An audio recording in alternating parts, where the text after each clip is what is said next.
ಕಾರ್ಯಕರ್ತ ಮಿತ್ರರು ಹಾಗೆ ಸಂಘಟಕ ಮಿತ್ರರು ವೇದಿಕೆ ಮುಂಭಾಗದಲ್ಲಿ ಹಾಕಿರುವಂತಹ ಆಸನವನ್ನು ತಾವೆಲ್ಲರೂ ಸ್ವೀಕರಿಸಬೇಕಾಗಿ ತಮ್ಮಲ್ಲಿ ಕೇಳಿಕೊಳ್ತಿದ್ದೇವೆ. ದಯಮಾಡಿ ಪಂಜಿನ ಮೆರವಣಿಗೆ ಮುಖೇನ ಆಗಮಿಸಿರುವಂತಹ ಎಲ್ಲ ಸಂಘಟಕ ಮಿತ್ರರು ಹಾಗೆ ಕಾರ್ಯಕರ್ತ ಮಿತ್ರರು ದಯಮಾಡಿ ವೇದಿಕೆ ಮುಂಭಾಗದಲ್ಲಿ ಹಾಕಿರುವಂತಹ ಆಸನವನ್ನು ತಾವೆಲ್ಲರೂ ಸ್ವೀಕರಿಸಬೇಕಾಗಿ ತಮ್ಮಲ್ಲಿ ಕೇಳಿಕೊಳ್ತಿದ್ದೇವೆ. ಎಲ್ಲ ಕಾರ್ಯಕರ್ತ ಮಿತ್ರ ಹಾಗೂ ಸಂಘಟಕ ಮಿತ್ರರಲ್ಲಿ ಒಂದು ವಿನಂತಿ, ದಯಮಾಡಿ ವೇದಿಕೆಯ ಹೊರಭಾಗದಲ್ಲಿ ಹಾಗೆ ಆಸುಪಾಸಿನಲ್ಲಿ ನಿಂತಿರುವಂತಹ ಎಲ್ಲ ಮಿತ್ರರು ದಯಮಾಡಿ ವೇದಿಕೆ ಮುಂಭಾಗದಲ್ಲಿರುವಂತಹ ಆಸನವನ್ನು ತಾವೆಲ್ಲರೂ ಸ್ವೀಕರಿಸಬೇಕಾಗಿ ತಮ್ಮಲ್ಲಿ ಕೇಳಿಕೊಳ್ತಿದ್ದೇವೆ. ಹರಿ ಓಂ. ಬಂಧುಗಳೇ, 1947 ಆಗಸ್ಟ್ 14 ಮಧ್ಯರಾತ್ರಿ ಭಾರತವು ತ್ರಿಖಂಡವಾಗಿ ಕತ್ತರಿಸಲ್ಪಟ್ಟ ಕರಾಳ ದುರಂತವನ್ನು ನೆನಪಿಸುತ್ತಾ ಇದೀಗ ನಾವು ಇಂದು 1000 ಕಂಬದ ಬಸದಿಯಿಂದ ಈ ನಮ್ಮ ಸಮಾಜ ಮಂದಿರದವರೆಗೆ ಸಾವಿರಾರು ಸಂಖ್ಯೆಯಲ್ಲಿ ಬೃಹತ್ ಪಂಚಿನ ಮೆರವಣಿಗೆಯೊಂದಿಗೆ ನಾವೆಲ್ಲರೂ ಬಂದು ಸೇರಿದ್ದೇವೆ. ಯಾಕಂತ ಹೇಳಿದ್ರೆ ನಮ್ಮ ಸಂಕಲ್ಪವೇ ರಾಷ್ಟ್ರದ ಶಕ್ತಿ, ನಮ್ಮ ಏಕತೆ ಭಾರತದ ಹೆಮ್ಮೆ. ದೇಶ ವಿಭಜನೆಯ ನೋವನ್ನು ಎಂದಿಗೂ ನಾವೆಲ್ಲರೂ ಮರೆಯಲು ಸಾಧ್ಯವಿಲ್ಲ. ಈ ದಿನವು ದೇಶದ ಏಕತೆ, ಅಖಂಡತೆ, ಶಾಂತಿ ಮತ್ತು ಪ್ರಗತಿಯ ಬಗ್ಗೆ ಮತ್ತೊಮ್ಮೆ ದೃಢವಾಗಿ ಸಂಕಲ್ಪ ಮಾಡುವ ಮುಖೇನ ನಾವೆಲ್ಲರೂ ಸಾಕ್ಷಿಯಾಗೋಣ. ವೇದಿಕೆ ಮುಂಭಾಗದಲ್ಲಿ ಉಪಸ್ಥಿತಿರುವಂತಹ ಕಾರ್ಯಕ್ರಮದ ಅಧ್ಯಕ್ಷತೆಯನ್ನು ವಹಿಸಿರುವಂತಹ ರಾಜರಾಮ್ ನಾಗರಗಟ್ಟೆ ನಿವೃತ್ತ ಪೊಲೀಸ್ ಉಪನಿರೀಕ್ಷಕರು, ಬೌದ್ಧಿಕ ಪ್ರಮುಖರಾಗಿರುವಂತಹ ಶ್ರೀಯುತ ನರೇಶ್ ಪ್ರಾಂತ ಬಲೋಪಾಸನ ಕೇಂದ್ರ ಪ್ರಮುಖ, ಹಾಗೆ ದೇವಿಪ್ರಸಾದ್ ಶೆಟ್ಟಿ ವಿಭಾಗ ವಿಶೇಷ ಸಂಪರ್ಕ ಪ್ರಮುಖ, ಹಾಗೆ ಚೇತನ್ ಶೆಟ್ಟಿ ಕಾರ್ಯಾಧ್ಯಕ್ಷರು ವಿಶ್ವ ಹಿಂದೂ ಪರಿಷತ್ ಮೂಡುಬಿದ್ರೆ, ಹಾಗೆ ಶಾಂತರಾಮ್ ಕಡು ಅಧ್ಯಕ್ಷರು ವಿಶ್ವ ಹಿಂದೂ ಪರಿಷತ್ ಮೂಡುಬಿದ್ರೆ. ಮಾಡಿ ತಾವುಗಳೆಲ್ಲರೂ ವೇದಿಕೆ ಮೇಲೆ ಬರಬೇಕಾಗಿ ತಮ್ಮಲ್ಲಿ ಪ್ರೀತಿ ಪೂರ್ವಕವಾಗಿ ಕೇಳಿಕೊಳ್ತಿದ್ದೇವೆ. ವೇದಿಕೆಯ ಬಲಭಾಗದಲ್ಲಿ ಈಗಾಗಲೇ ಭಾರತ ಮಾತೆಯ ಫೋಟೋ ನಾವೆಲ್ಲರೂ ಕಾಣ್ತಿದ್ದೇವೆ. ದಯಮಾಡಿ ವೇದಿಕೆ ಮೇಲ್ಭಾಗಕ್ಕೆ ಆಗಮಿಸುವಂತಹ ಎಲ್ಲ ಅತಿಥಿ ಗಣ್ಯರು ಭಾರತ ಮಾತೆಗೆ ಪುಷ್ಪಾರ್ಚನೆ ಗೌರವವನ್ನು ನೀಡುವ ಮುಖೇನ ವೇದಿಕೆ ಮೇಲ್ಭಾಗಕ್ಕೆ ಬಂದು ಉಪಸ್ಥಿತಿಯನ್ನು ಕಾಣಬೇಕಾಗಿ ತಮ್ಮಲ್ಲಿ ಪ್ರೀತಿ ಪೂರ್ವಕವಾಗಿ ಕೇಳಿಕೊಳ್ತಿದ್ದೇವೆ.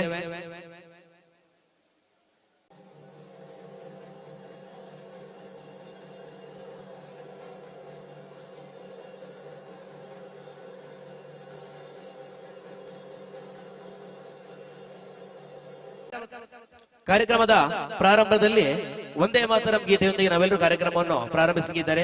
ಈ ಗೀತೆಯನ್ನು ವೇದಿಕೆ ಮೇಲೆ ಏರಿಸಿಕೊಳ್ಳಲಿಕ್ಕೆ ಬರ್ತಿದ್ದಾರೆ ಸ್ವಾತಿ ಬೋರ್ಕರ್ ಅವರು. ವಂದೇ ಮಾತರಂ ವಂದೇ ಮಾತರಂ ಸುಜಲಾಂ ಸುಫಲಾಂ ಮಲಯಜ ಶೀತಲಾಂ ಸಸ್ಯ ಶ್ಯಾಮಲಾಂ ಮಾತರಂ ವಂದೇ ಮಾತರಂ ಶುಭ್ರಜ್ಯೋತ್ಸ್ನಾಂ ಪುಲಕಿತಯಾಮಿನೀಂ ಪುಲ್ಲಕುಸುಮಿತಾ ದ್ರುಮದಳಶೋಭಿನೀಂ ಸುಹಾಸಿನೀಂ ಸುಮಧುರ ಭಾಷಿಣೀಂ ಸುಖದಾಂ ವರದಾಂ ಮಾತರಂ ವಂದೇ ಮಾತರಂ ಕೋಟಿ ಕೋಟಿ ಕಂಠ ಕಲ ಕಲ ನಿನಾದ ಕರಾಲೆ ಕೋಟಿ ಕೋಟಿ ಭುಜೈದೃತ ಖರ ಕರವಾಲೆ ಅಬಲಾಗೆ ನೋ ಮಾಯೆ ತೋ ಬಲೆ ಬಹುಬಲಧಾರಿಣೀಂ ನಮಾಮಿ ತಾರಿಣೀಂ ರಿಪುದಲವಾರಿಣೀಂ ಮಾತರಂ ವಂದೇ ಮಾತರಂ ತುಮಿ ವಿದ್ಯಾ ತುಮಿ ಧರ್ಮ ತುಮಿ ಹೃದಿ ತುಮಿ ಮರ್ಮ ತ್ವಂ ಹಿ ಪ್ರಾಣ ಶರೀರೆ ಬಾಹುತೆ ತುಮಿ ಮಾ ಶಕ್ತಿ ಹೃದಯೇ ತುಮಿ ಮಾ ಭಕ್ತಿ ತೋಮಾರೈ ಪ್ರತಿಮಾ ಘಡಿ ಮಂದಿರೆ ಮಂದಿರೆ ವಂದೇ ಮಾತರಂ ತ್ವಂ ಹಿ ದುರ್ಗಾ ದಶ ಪ್ರಹರಣಧಾರಿಣೀಂ ಕಮಲಾ ಕಮಲದಲ ವಿಹಾರಿಣಿ ವಾಣಿ ವಿದ್ಯಾದಾಯಿನಿ ನಮಾಮಿ ತ್ವಾಂ ನಮಾಮಿ ಕಮಲಾಂ ಅಮಲಾಂ ಅತುಲಾಂ ಸುಜಲಾಂ ಸುಫಲಾಂ ಮಾತರಂ ವಂದೇ ಮಾತರಂ ಶ್ಯಾಮಲಾಂ ಸರಳಾಂ ಸುಷ್ಮಿತಾಂ ಭೂಷಿತಾಂ ಧರಣೀಂ ಭರಣೀಂ ಮಾತರಂ ವಂದೇ ಮಾತರಂ ವಂದೇ ಮಾತರಂ. ಬೋಲೋ ಭಾರತ್ ಮಾತಾ ಕಿ.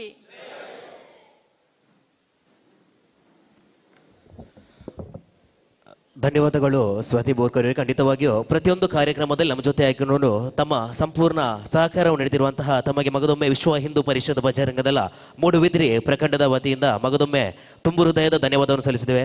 ಬಂಧುಗಳೇ, ನಮ್ಮ ಪ್ರೀತಿಯ ಕರೆಯಲಿಗೆ ಹೋಗೊಟ್ಟು ಖಂಡಿತವಾಗಿ ನಾವೆಲ್ಲರೂ ಬಂದು ಸೇರಿದೆ. ಒಂದಷ್ಟು ಅತಿಥಿ ಗಣ್ಯರು ಕೂಡ ನಮ್ಮ ಜೊತೆಯಾಗಿದ್ದಾರೆ. ಯಾವಾಗ ಪ್ರೀತಿಯ ಕರೆಗಳು ಹೋಗೊಟ್ಟು ನಾವೆಲ್ಲರೂ ಬಂದು ಸೇರ್ತೇವೆ, ತಮ್ಮನ್ನೆಲ್ಲರನ್ನು ಸ್ವಾಗತಿಸುವುದು ನಮ್ಮೆಲ್ಲರ ಆದ್ಯ ಕರ್ತವ್ಯ. ಇದೀಗ ವೇದಿಕೆ ಮೇಲ್ಭಾಗದಲ್ಲಿ ಪ್ರಾಸ್ತಾವಿಕ ಮಾತಿನೊಂದಿಗೆ ತಮ್ಮೆಲ್ಲರನ್ನು ಆಧಾರದಿಂದ ಸ್ವಾಗತಿಸಲಿಕ್ಕೆ ಬರ್ತಿದ್ದಾರೆ ಚೇತನ್ ಶೆಟ್ಟಿ ಅವರು.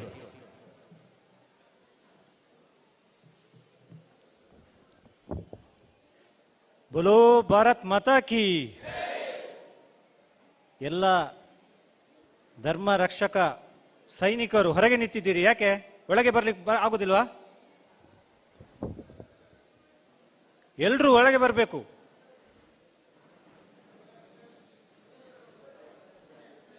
ಎಲ್ರೂ ಒಳಗೆ ಬರಬೇಕು. ಸಮಯ ವ್ಯರ್ಥ ಆಗಬಾರ್ದು ಯಾರ್ದು ಕೂಡ. ವಿಶ್ವ ಹಿಂದೂ ಪರಿಷತ್ ಬಜರಂಗದಳ ಮಾತೃ ಮಂಡಳಿ ಮೂಡುಬಿದಿರೆ ಪ್ರಖಂಡ ಇದರ ಬೃಹತ್ ಪಂಜಿನ ಮೆರವಣಿಗೆಯನ್ನು ಇವತ್ತು ನಾವು ಮಾಡಿದ್ದೇವೆ. ನಮ್ಮ ಸಂಕಲ್ಪ ಅಖಂಡ ಭಾರತವನ್ನು ಮಾಡಬೇಕು ಅಂತೇಳಿ. ಯಾವಾಗ ಅಖಂಡ ಭಾರತವಾಗಿತ್ತು? ಕಳೆದ 79 ವರ್ಷದ ಹಿಂದೆ ನಮ್ಮ ದೇಶ ಅಖಂಡ ಭಾರತವಾಗಿತ್ತು. ಆದರೆ ಕೆಲವು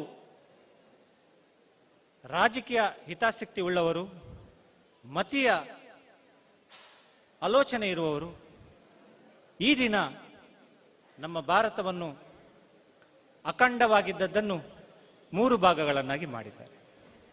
ಅವರವರ ಲಾಭಕ್ಕೋಸ್ಕರ ದೇಶವನ್ನು ಒಡೆದಿದ್ದಾರೆ. ಆದರೆ ನಾವು ಇವತ್ತೊಂದು ಸಂಕಲ್ಪ ಮಾಡಿದ್ದೇವೆ. ಮುಂದಿನ ದಿನದಲ್ಲಿ ಅಖಂಡ ಭಾರತವನ್ನು ಕಾಣುವಂತೆ ಆಗಬೇಕಾದ್ರೆ ನಾವೆಲ್ಲ ಸಂಕಲ್ಪ ಮಾಡಬೇಕು ಅನ್ನುವಂಥ ವಿಚಾರ. ನಾನಿವತ್ತು ನಮ್ಮ ಹುಡುಗರ ಹತ್ರ ಕೇಳಿದೆ, ನೀವೆಲ್ಲ ಯಾಕೆ ಕಪ್ಪು ಬಟ್ಟೆಯನ್ನು ಹಾಕಿದ್ದೀರಿ ಅಂತ ಕೇಳಿದ್ದೆ. ಅದಕ್ಕೆ ಅವರು ಹೇಳಿದರು, ನಮ್ಗೆ ಇವತ್ತು ಕಪ್ಪು ದಿನ ಅಂತ ಹೇಳಿದರು. ಬಹಳ ಖುಷಿ ಆಯಿತು. ಯಾಕೆಂತ ಹೇಳಿದ್ರೆ ಅವರು ತಮ್ಮ ರಕ್ತದಲ್ಲೇ ಈ ದೇಶದ ಸಂಸ್ಕೃತಿ ಮತ್ತು ಪರಂಪರೆ, ಮೌಲ್ಯ, ಐತಿಹಾಸಿಕವನ್ನೆಲ್ಲ ಅಳವಡಿಸಿಕೊಂಡಿದ್ದಾರೆ. ಏಕತೆಗೋಸ್ಕರ ಅವರು ಹೋರಾಡ್ತಿದ್ದಾರೆ. ನಾವು ಇತಿಹಾಸವನ್ನು ಗಮನಿಸಿದಾಗ ನಮ್ಮ ದೇಶದ ಮೇಲೆ ಹಲವಾರು ಮಂದಿ ಆಕ್ರಮಣ ಮಾಡಿದ್ದಾರೆ. ಆದರೆ ನಮ್ಮ ರಾಜರು ಅದನ್ನು ಸಮರ್ಥವಾಗಿ ಎದುರಿಸಿದ್ದಾರೆ. ಆದರೆ ನಮ್ಮ ದೇಶ ಈ ವಿಭಾಗ ಆಗಬೇಕಾದ್ರೆ ನಮ್ಮವರೇ ಮಾಡಿರುವಂಥದ್ದು. ಈಗಲೂ ಕೂಡ ಅದೇ ಆಗ್ತಾ ಉಂಟು. ಈ ರಾಜಕೀಯ ಇಚ್ಛಾಶಕ್ತಿ ಉಳ್ಳವರು, ಈ ಮತೀಯ ಕೆಲವೊಂದು ಆಲೋಚನೆಯಲ್ಲಿರುವವರು ನಮ್ಮನ್ನು ಹೊಡಿಲಿಕ್ಕೆ ಪ್ರಯತ್ನ ಮಾಡ್ತಾ ಇದ್ದಾರೆ. ಈ ಬಗ್ಗೆ ನಾವು ಈಗಾಗಲೇ 79 ವರ್ಷದ ಹಿಂದೆ ನಾವು ಅದನ್ನು ಅನುಭವಿಸಿದ್ದೇವೆ. ಆದರೆ ಈಗ ನಾವು ಅದನ್ನು ತಡಿಬೇಕು. ನಮ್ಮ ಆಲೋಚನೆಗಳು ಈ ದೇಶದ ಏಕತೆಗಾಗಿ ಇರಬೇಕು ಅನ್ನುವಂಥ ವಿಚಾರ ಅನ್ನು ಗಮನದಲ್ಲಿ ಇಟ್ಟುಕೊಂಡು ಇವತ್ತಿನ ದಿನ ನಮ್ಮ ದೇಶದ ಸಂಸ್ಕೃತಿ ಮತ್ತು ಪರಂಪರೆ, ಮೌಲ್ಯ, ಐತಿಹಾಸಿಕ ಏಕತೆಯನ್ನು ಕಾಪಾಡುವ ದೃಷ್ಟಿಯಿಂದ ಪ್ರತಿಜ್ಞೆಯನ್ನು ಕೈಗೊಳ್ಳುವ ದೃಷ್ಟಿಯಿಂದ ನಾವು ಇಲ್ಲಿ ಸೇರಿದ್ದೇವೆ. ಇದು ಹೇಳ್ಬೋದು ಹೇಗೆ ಅದು ಇನ್ನು ಅಖಂಡ ಭಾರತ ಈಗ ಆಗ್ತದೆ ಅಂತ ಹೇಳುವಂಥದ್ದು. ರಾಮ ಮಂದಿರ ಕೂಡ ನಮ್ಮ ಕಲ್ಪನೆಯಲ್ಲಿ ಇರಲಿಲ್ಲ. 1984ರಲ್ಲಿ ನಮ್ಮ ಹಿರಿಯರು ಒಂದು ನಿರ್ಧಾರವನ್ನು ಮಾಡ್ತಾರೆ, ರಾಮ ಮಂದಿರವನ್ನು ಕಾಣಬೇಕು ಅಂತೇಳಿ. ಸುಮಾರು 84ರಿಂದ ಒಂದು 50 ವರ್ಷದ ನಂತರ ಅದನ್ನು ನಾವು ಸಕಾರಗೊಳಿಸಿದ್ದೇವೆ. ಬೇರೆ ಬೇರೆ ವ್ಯಕ್ತಿಗಳ ರೂಪದಲ್ಲಿ ದೇವರು ಅವರನ್ನು ನಮ್ಮ ಮೂಲಕ ಕಳಿಸ್ತಾರೆ. ಆ ಒಂದು ನಂಬಿಕೆಯಿಂದಲೇ ನಾವು ಹಿಂದೂಗಳ ಒಂದು ನಂಬಿಕೆಯಲ್ಲೇ ಬದುಕುವವರು. ನಾವು ಆ ನಂಬಿಕೆಯಿಂದಲೇ ನಾವು ಇವತ್ತು ಅಖಂಡ ಭಾರತ ಸಂಕಲ್ಪವನ್ನು ನಾವು ಮಾಡಿದ್ದೇವೆ.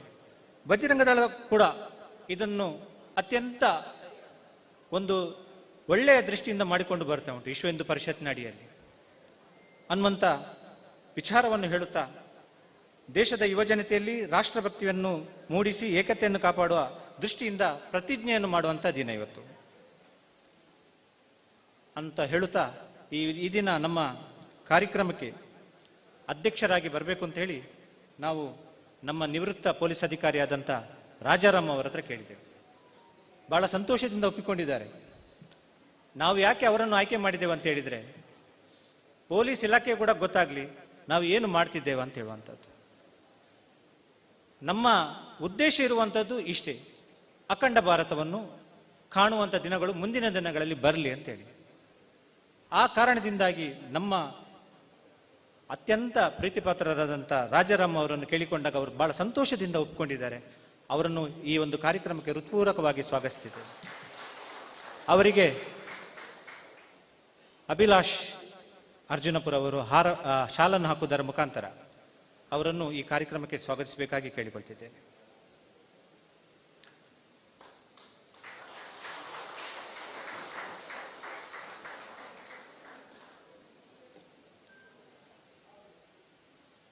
ಈ ಕಾರ್ಯಕ್ರಮದಲ್ಲಿ ಬೌದ್ಧಿಕನ್ನು ಮಾಡಬೇಕು ಅನ್ನುವಂಥ ವಿಚಾರದಲ್ಲಿರುವಾಗ ನಮ್ಮ ಹಿರಿಯರು ನಮಗೆ ಜೋಡಣೆ ಮಾಡಿಕೊಟ್ಟದ್ದು ಶ್ರೀಯುತ ನರೇಶ್ ಅವರು. ಇವರು ಪ್ರಾಂತ ಬಲೋಪಸಾನ ಕೇಂದ್ರದ ಪ್ರಮುಖರಾಗಿದ್ದಾರೆ. ಅವರು ಈ ದಿನ ನಮಗೆ ಅಖಂಡ ಭಾರತ ಸಂಕಲ್ಪ ದಿನಾಚರಣೆಯಲ್ಲಿ ಇರುವಂಥ ವಿಚಾರವನ್ನು ಇವರು ಮಂಡಿಸಲಿಕ್ಕಿದ್ದಾರೆ. ಅವರನ್ನು ಕೂಡ ಈ ಕಾರ್ಯಕ್ರಮಕ್ಕೆ ಹೃತ್ಪೂರ್ವಕವಾಗಿ ಸ್ವಾಗತಿಸುತ್ತಿದ್ದೇನೆ. ಅವರನ್ನು ಪ್ರವೀಣ್ ಇವರು ವಿಶ್ವ ಹಿಂದೂ ಪರಿಷತ್ನ ಕಾರ್ಯದರ್ಶಿಯಾದಂಥ ಪ್ರವೀಣ್ ಅವರು ಸ್ವಾಗತಿಸಬೇಕಾಗಿ ಕೇಳಿಕೊಳ್ತಿದ್ದೇನೆ.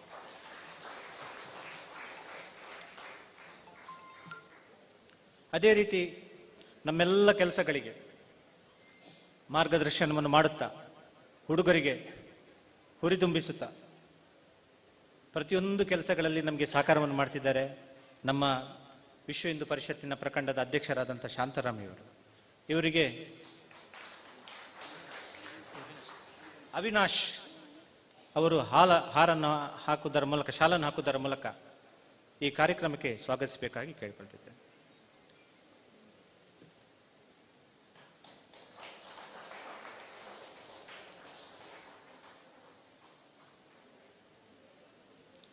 ಅದೇ ರೀತಿ ಈ ಕಾರ್ಯಕ್ರಮಕ್ಕೆ ಪರಿವಾರದ ಪ್ರಮುಖರು ಬಂದಿದ್ದಾರೆ. ಯಾರದು ಹೆಸರು ಹೇಳಲಿಕ್ಕೆ ಹೋಗುವುದಿಲ್ಲ. ಆ ಪ್ರಮುಖರು ಈ ನಮ್ಮೆಲ್ಲ ಕಾರ್ಯಕ್ರಮದಲ್ಲಿ, ನಮ್ಮೆಲ್ಲ ಕೆಲಸ ಕಾರ್ಯಗಳಲ್ಲಿ ಅವರು ಪ್ರೋತ್ಸಾಹಿಸ್ತಿದ್ದಾರೆ. ಅದು ಭಾಜಪ ಇರ್ಬೋದು, ಬೇರೆ ಬೇರೆ ಸಂಘಟನೆಯ ಪದಾಧಿಕಾರಿಗಳಿರ್ಬೋದು, ಮತ್ತು ಮಹಿಳೆಯರಿದ್ದಾರೆ. ಅವರನ್ನು ಈ ಕಾರ್ಯಕ್ರಮಕ್ಕೆ ಹೃತ್ಪೂರ್ವಕವಾಗಿ ಸ್ವಾಗತಿಸ್ತಿದ್ದೇನೆ. ಅದೇ ರೀತಿ ಈ ಕಾರ್ಯಕ್ರಮಕ್ಕೆ ಬೆನ್ನೆಲುಬಾಗಿ ನಿಂತವರು ನಮ್ಮ ಬಜರಂಗ ದಳದ ದೇಶಭಕ್ತ ಸೈನಿಕರು ಅಂತ ಹೇಳ್ಬೋದು. ದೇಶದಲ್ಲಿರುವಂಥ ಸೈನಿಕರು ಗಡಿಯನ್ನು ಕಾಪಾಡಿದರೆ, ಬಜರಂಗ ದಳದ ಕಾರ್ಯಕರ್ತರು ಈ ದೇಶದ ಸಂಸ್ಕೃತಿ, ಹೆಣ್ಣು ಮಕ್ಕಳು, ಹಿಂದೂ ಧರ್ಮವನ್ನು ಕಾಪಾಡಿಕೊಂಡು ಬರ್ತಿದ್ದಾರೆ. ಅವರನ್ನು ಈ ಕಾರ್ಯಕ್ರಮಕ್ಕೆ ಹೃತ್ಪೂರ್ವಕವಾಗಿ ಸ್ವಾಗತಿಸ್ತಿದ್ದೇನೆ. ಅದೇ ರೀತಿ ನಮ್ಮ ಸಂಘದ ಹಿರಿಯರು ಬಂದಿದ್ದಾರೆ, ಅವರನ್ನು ಕೂಡ ಈ ಕಾರ್ಯಕ್ರಮಕ್ಕೆ ಸ್ವಾಗತಿಸ್ತಿದ್ದೇನೆ. ಅದೇ ರೀತಿ ಪತ್ರಿಕಾ ಮಾಧ್ಯಮದವರು, ದೃಶ್ಯ ಮಾಧ್ಯಮದವರು, ಪೊಲೀಸ್ ಇಲಾಖೆಯವರು ಮತ್ತು ಪ್ರತ್ಯಕ್ಷವಾಗಿ ಪರೋಕ್ಷವಾಗಿ ಈ ಕಾರ್ಯಕ್ರಮಕ್ಕೆ ಬಂದಿರತಕ್ಕಂಥ ಪ್ರತಿಯೊಬ್ಬರನ್ನು ಈ ಕಾರ್ಯಕ್ರಮಕ್ಕೆ ಸ್ವಾಗತಿಸುತ್ತಾ ನನ್ನ 2 ಮಾತುಗಳನ್ನು ಮುಗಿಸ್ತಿದ್ದೇನೆ. ಜೈ ಹಿಂದ್. ಪ್ರಾಸ್ತಾವಿಕ ಮಾತಿನೊಂದಿಗೆ ಕಾರ್ಯಕ್ರಮಕ್ಕೆ ಆಗಮಿಸಿರುವಂತಹ ಎಲ್ಲ ಅತಿಥಿ ಗಣ್ಯರನ್ನು, ಕಾರ್ಯಕರ್ತರ ಮಿತ್ರರನ್ನು ತುಂಬು ಹೃದಯದಿಂದ ಸ್ವಾಗತಿಸಿದಂತಹ ತಮಗೂ ಆಧಾರದ ಸ್ವಾಗತವನ್ನು ಬಯಸುತ್ತಿದೆ. ಚೇತನ್ ಶೆಟ್ಟಿ, ಕಾರ್ಯಾಧ್ಯಕ್ಷರು, ವಿಶ್ವ ಹಿಂದೂ ಪರಿಷತ್ ಮೂಡಬಿದ್ರೆ, ತಮಗೂ ಈ ಒಂದು ಕಾರ್ಯಕ್ರಮಕ್ಕೆ ತುಂಬು ಹೃದಯದ ಸ್ವಾಗತವನ್ನು ಬಯಸುತ್ತಿದೆ. ಇವರಿಗೆ ಸಂಜಯ್ ಇವರು ಶಾಲನ್ನು ಹಾಕಿ ಕಾರ್ಯಕ್ರಮಕ್ಕೆ ಪ್ರೀತಿಪೂರ್ವಕವಾಗಿ ಸ್ವಾಗತಿಸಬೇಕಾಗಿ ತಮ್ಮಲ್ಲಿ ಕೇಳಿಕೊಳ್ತಿದ್ದೇವೆ.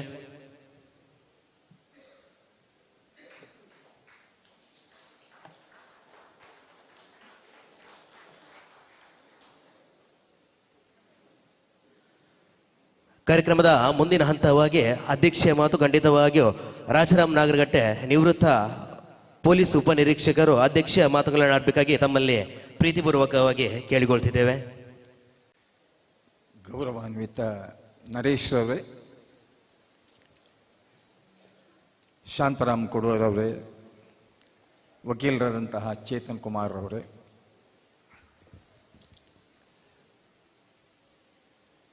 ನನ್ನ ಬದುಕನ್ನು ನಾನು ಕಟ್ಟಿಕೊಂಡದ್ದು 1972 ಇಸವಿಯಿಂದ ರಾಷ್ಟ್ರೀಯ ಸ್ವಯಂ ಸೇವಕ ಸಂಘದಿಂದ. ನಾನು ಏನು ಬದುಕಿಕೊಂಡು ಬಂದಿದ್ದೀನಿ ಅದೇ ಫೌಂಡೇಶನ್. ಯಾಕೆಂತ ಹೇಳಿದ್ರೆ ನಾನು ಈ ಪ್ರಶ್ನೆಯನ್ನು ಇಲ್ಲಿ ಪೊಲೀಸ್ ಅನ್ನೋ ಪದಪ್ರಯೋಗ ಮಾಡಿದ್ದರಿಂದ ಅದನ್ನು ಹೇಳಬೇಕಾಗಿದೆ. ಪ್ರತಿಯೊಬ್ಬರು ನಾವೆಲ್ಲ ಹಿಂದುತ್ವದ ಬಗ್ಗೆ ಅಭಿಮಾನ ಇದ್ದವ್ರೆ, ಅದೇನು ಬ್ಯಾಲೆನ್ಸ್ ಅಲ್ಲ. 1947 ಇಸ್ವಿ ಆಗಸ್ಟ್ 15 ಭಾರತಕ್ಕೆ ಸ್ವಾತಂತ್ರ್ಯ ಬಂತು. ಬ್ರಿಟಿಷರ ಬೂಟು ನೆಕ್ಕಿ ನಮಗೆ ಸ್ವಾತಂತ್ರ್ಯ ಬಂದದ್ದಲ್ಲ.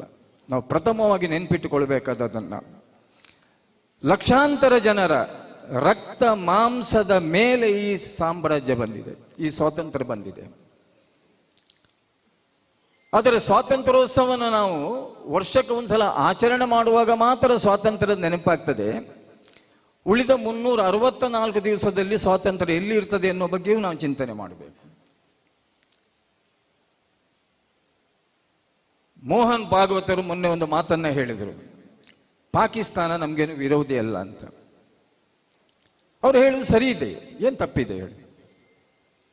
ಪಾಕಿಸ್ತಾನದಲ್ಲಿರುವಂತಹ ವ್ಯವಹಾರಗಳು, ಪಾಕಿಸ್ತಾನದಲ್ಲಿರುವಂತಹ ಭಯೋತ್ಪಾದಕರು, ಅದು ನಮಗೆ ವಿರೋಧ ಬಿಟ್ಟರೆ, ಪಾಕಿಸ್ತಾನಕ್ಕೆ ಔಷಧಗಳು ಹೋಗುವುದು ಭಾರತದಿಂದ, ಪಾಕಿಸ್ತಾನಕ್ಕೆ ನೀರು ಕುಡಿಯುವುದು ಭಾರತದಿಂದ, ಸಿಂಧೂ ನದಿಯಿಂದ.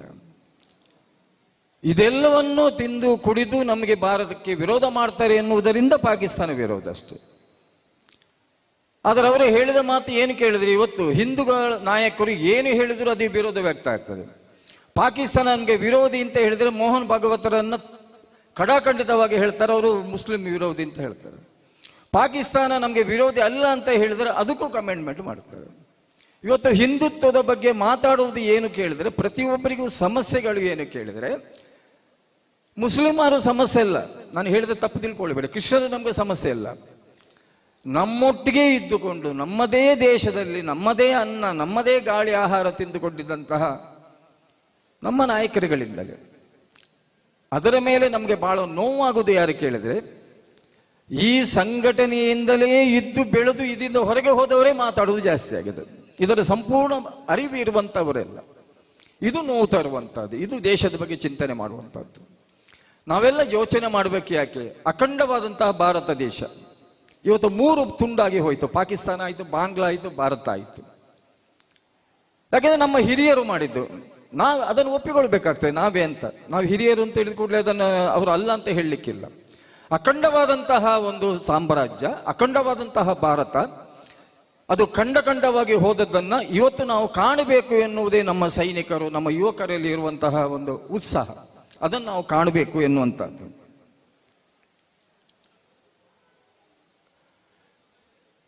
ಯಾವ ನೆಲೆಯಲ್ಲಿ ನಾವು ಅದನ್ನು ಹೇಳ್ತೇವೆ ಅಂತ ಹೇಳುವ ಪ್ರಶ್ನೆ ಇಲ್ಲ.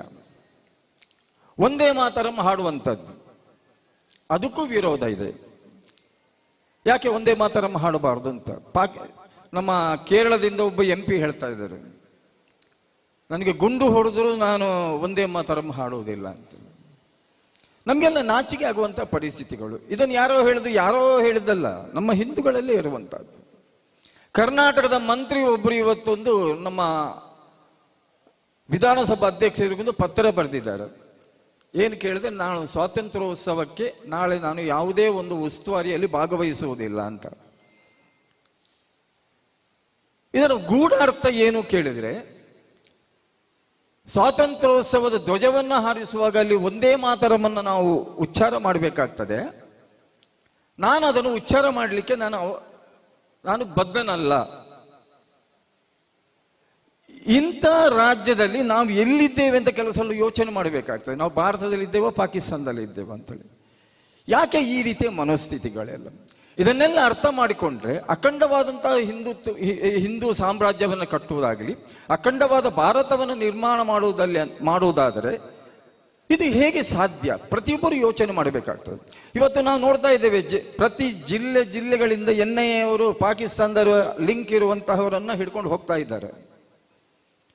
ಒಂದೇ ಒಂದು ಕಮೆಂಟ್ಮೆಂಟ್ ಯಾರು ಮಾಡುವುದಿಲ್ಲ, ಯಾರು ಅದರ ಬಗ್ಗೆ ಮಾತಾಡುವುದಿಲ್ಲ. ಹಾಗಾದ್ರೆ ಎಲ್ಲಿ ಹೋಗ್ತಾ ಇದೆ ಈ ಭಾರತ ದೇಶ? ಎಲ್ಲಿ ಹೋಗ್ತದೆ ನಮ್ಮ ಹಿಂದುತ್ವ? ನಾನು ನಿಮ್ಮತ್ತೊಂದು ಪ್ರಶ್ನೆ ಕೇಳ್ತೇನೆ. ನಾಳೆ ರಾಷ್ಟ್ರ ಧ್ವಜವನ್ನು ನಾವು ಹಾರಾಟ ಮಾಡ್ತೇವೆ, ಸಂಜೆ 6 ಗಂಟೆಗೆ ಅದನ್ನು ರಿಟ್ರೀಟ್ ಅದನ್ನು ಇಳಿಸ್ತೇವೆ, ಮತ್ತೆ ಅದನ್ನು ಏನು ಮಾಡ್ತೇವೆ? ನಾನು ನನ್ನ ಕಾಲೇಜಿನಲ್ಲಿ ಹೋಗುವಾಗ ನಾನು ಕೆಲವು ಕ್ಲಾಸ್ ಮಾಡೋಗಿ ಮಕ್ಕಳ ಹತ್ರ ಕೇಳ್ತೇನೆ, ಏನು ಮಾಡ್ತೀರಿ ಅಂತ. ಸರ್, ಅದು ಬರುವ ವರ್ಷಕ್ಕೆ ಬೇಕು, ಅದಕ್ಕೆ ಬಹಳ ಚಂದ ಮಾಡಿ ಮಡಚಿಟ್ಟು ಕಬಾಟ್ನಲ್ಲಿ ಇಡ್ತೇವೆ ಅಂತ. ನಾವು ಭಾರತ ದೇಶದ ಸ್ವಾತಂತ್ರ್ಯವನ್ನು ಆ ಮಟ್ಟಿಗೆ ಇಟ್ಟುಕೊಳ್ಳಿ. ಯಾಕೆಂದ್ರೆ ನಮ್ಮ ಮಕ್ಕಳಿಗೆ ನಾವು ಅದನ್ನು ಹೇಳ್ತಾ ಇಲ್ಲ. ನಾನು ಅವರಿಗೆ ಹೇಳಿದೆ, ಯಾವಾಗ ಅದನ್ನು ಇಳಿಸ್ತೀರೋ ಆ ಧ್ವಜವನ್ನು ನಮ್ಮ ಹೃದಯದ ಒಳಗೆ ಇಟ್ಟು ಆ ಬಟ್ಟೆಯ ಮೇಲೆ ಇದೆಲ್ಲ ಅದನ್ನು ಮಡಚಿ ಒಳಗಿಡೆ ಅಷ್ಟೇ. ಆ ರಾಷ್ಟ್ರ ಪ್ರೇಮ, ಆ ಧ್ವಜದ ಗೌರವ, ಆ ದೇಶ ಪ್ರೇಮ ನಮ್ಮ ಹೃದಯದ ಒಳಗಿರಬೇಕು.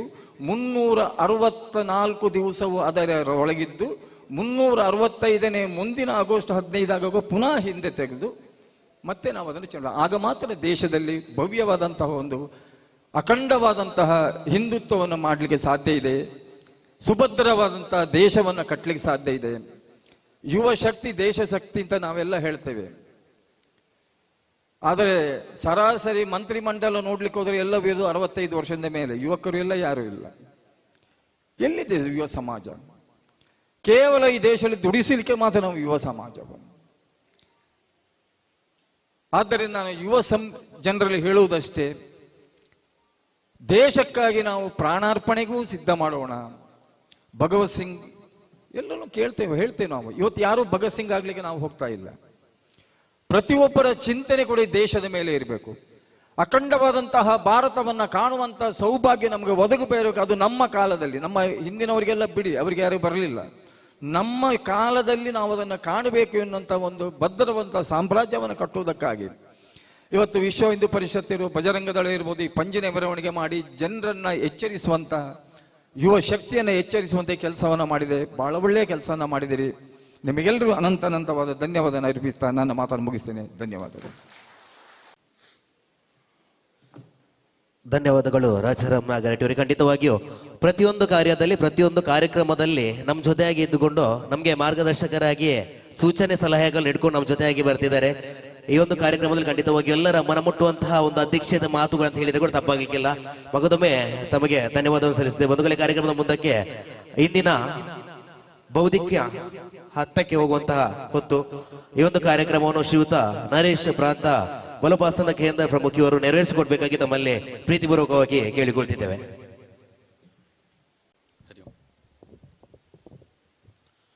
ಭಾರತ್ ಮಾತಾ ಕಿ ಜೈ ಶ್ರೀರಾಮ್, ಜೈ ಜೈ ಶ್ರೀರಾಮ್.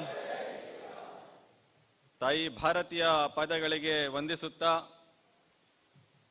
ಗೋಹತ್ಯೆಯನ್ನ ತಡಿಬೇಕು ಅನ್ನುವಂಥ ಪವಿತ್ರ ಕಾರ್ಯದಲ್ಲಿ, ಹಿಂದುತ್ವದ ಕಾರ್ಯದಲ್ಲಿ ಬಲಿದಾನಗೈದಂತಹ ಮೂಡುಬಿದಿರೆಯ ಬಜರಂಗ ದಳದ ಕಾರ್ಯಕರ್ತ ಪ್ರಶಾಂತ್ ಪೂಜಾರಿಯನ್ನ ಈ ಸಂದರ್ಭದಲ್ಲಿ ನೆನೆಸ್ತಾ, ವೇದಿಕೆಯ ಮೇಲೆ ಉಪಸ್ಥಿತಿ ಇರತಕ್ಕಂಥ ಎಲ್ಲ ಹಿರಿಯರೇ ಹಾಗೂ ವೇದಿಕೆಯ ಮುಂಭಾಗದಲ್ಲಿ ಉಪಸ್ಥಿತಿರತಕ್ಕಂಥ ಎಲ್ಲ ಸಂಘ ಪರಿವಾರದ ಹಿರಿಯರೇ, ತಾಯಂದಿರೇ ಹಾಗೂ ಈ ದಿನ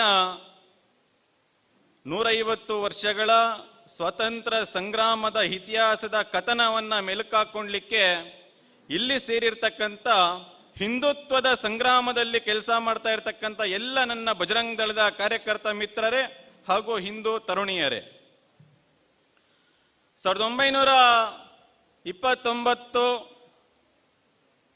ರಾಷ್ಟ್ರೀಯ ಕಾಂಗ್ರೆಸ್ ಅಧಿವೇಶನ ಪಂಜಾಬ್ ಮತ್ತೆ ಲಾಹೋರಿನ ಮಧ್ಯದಲ್ಲಿರ್ತಕ್ಕಂಥ ರಾವಿ ನದಿಯ ದಂಡೆಯ ಮೇಲೆ ಕಾಂಗ್ರೆಸ್ಸಿನ ಅಧಿವೇಶನ ನಡೀತದೆ.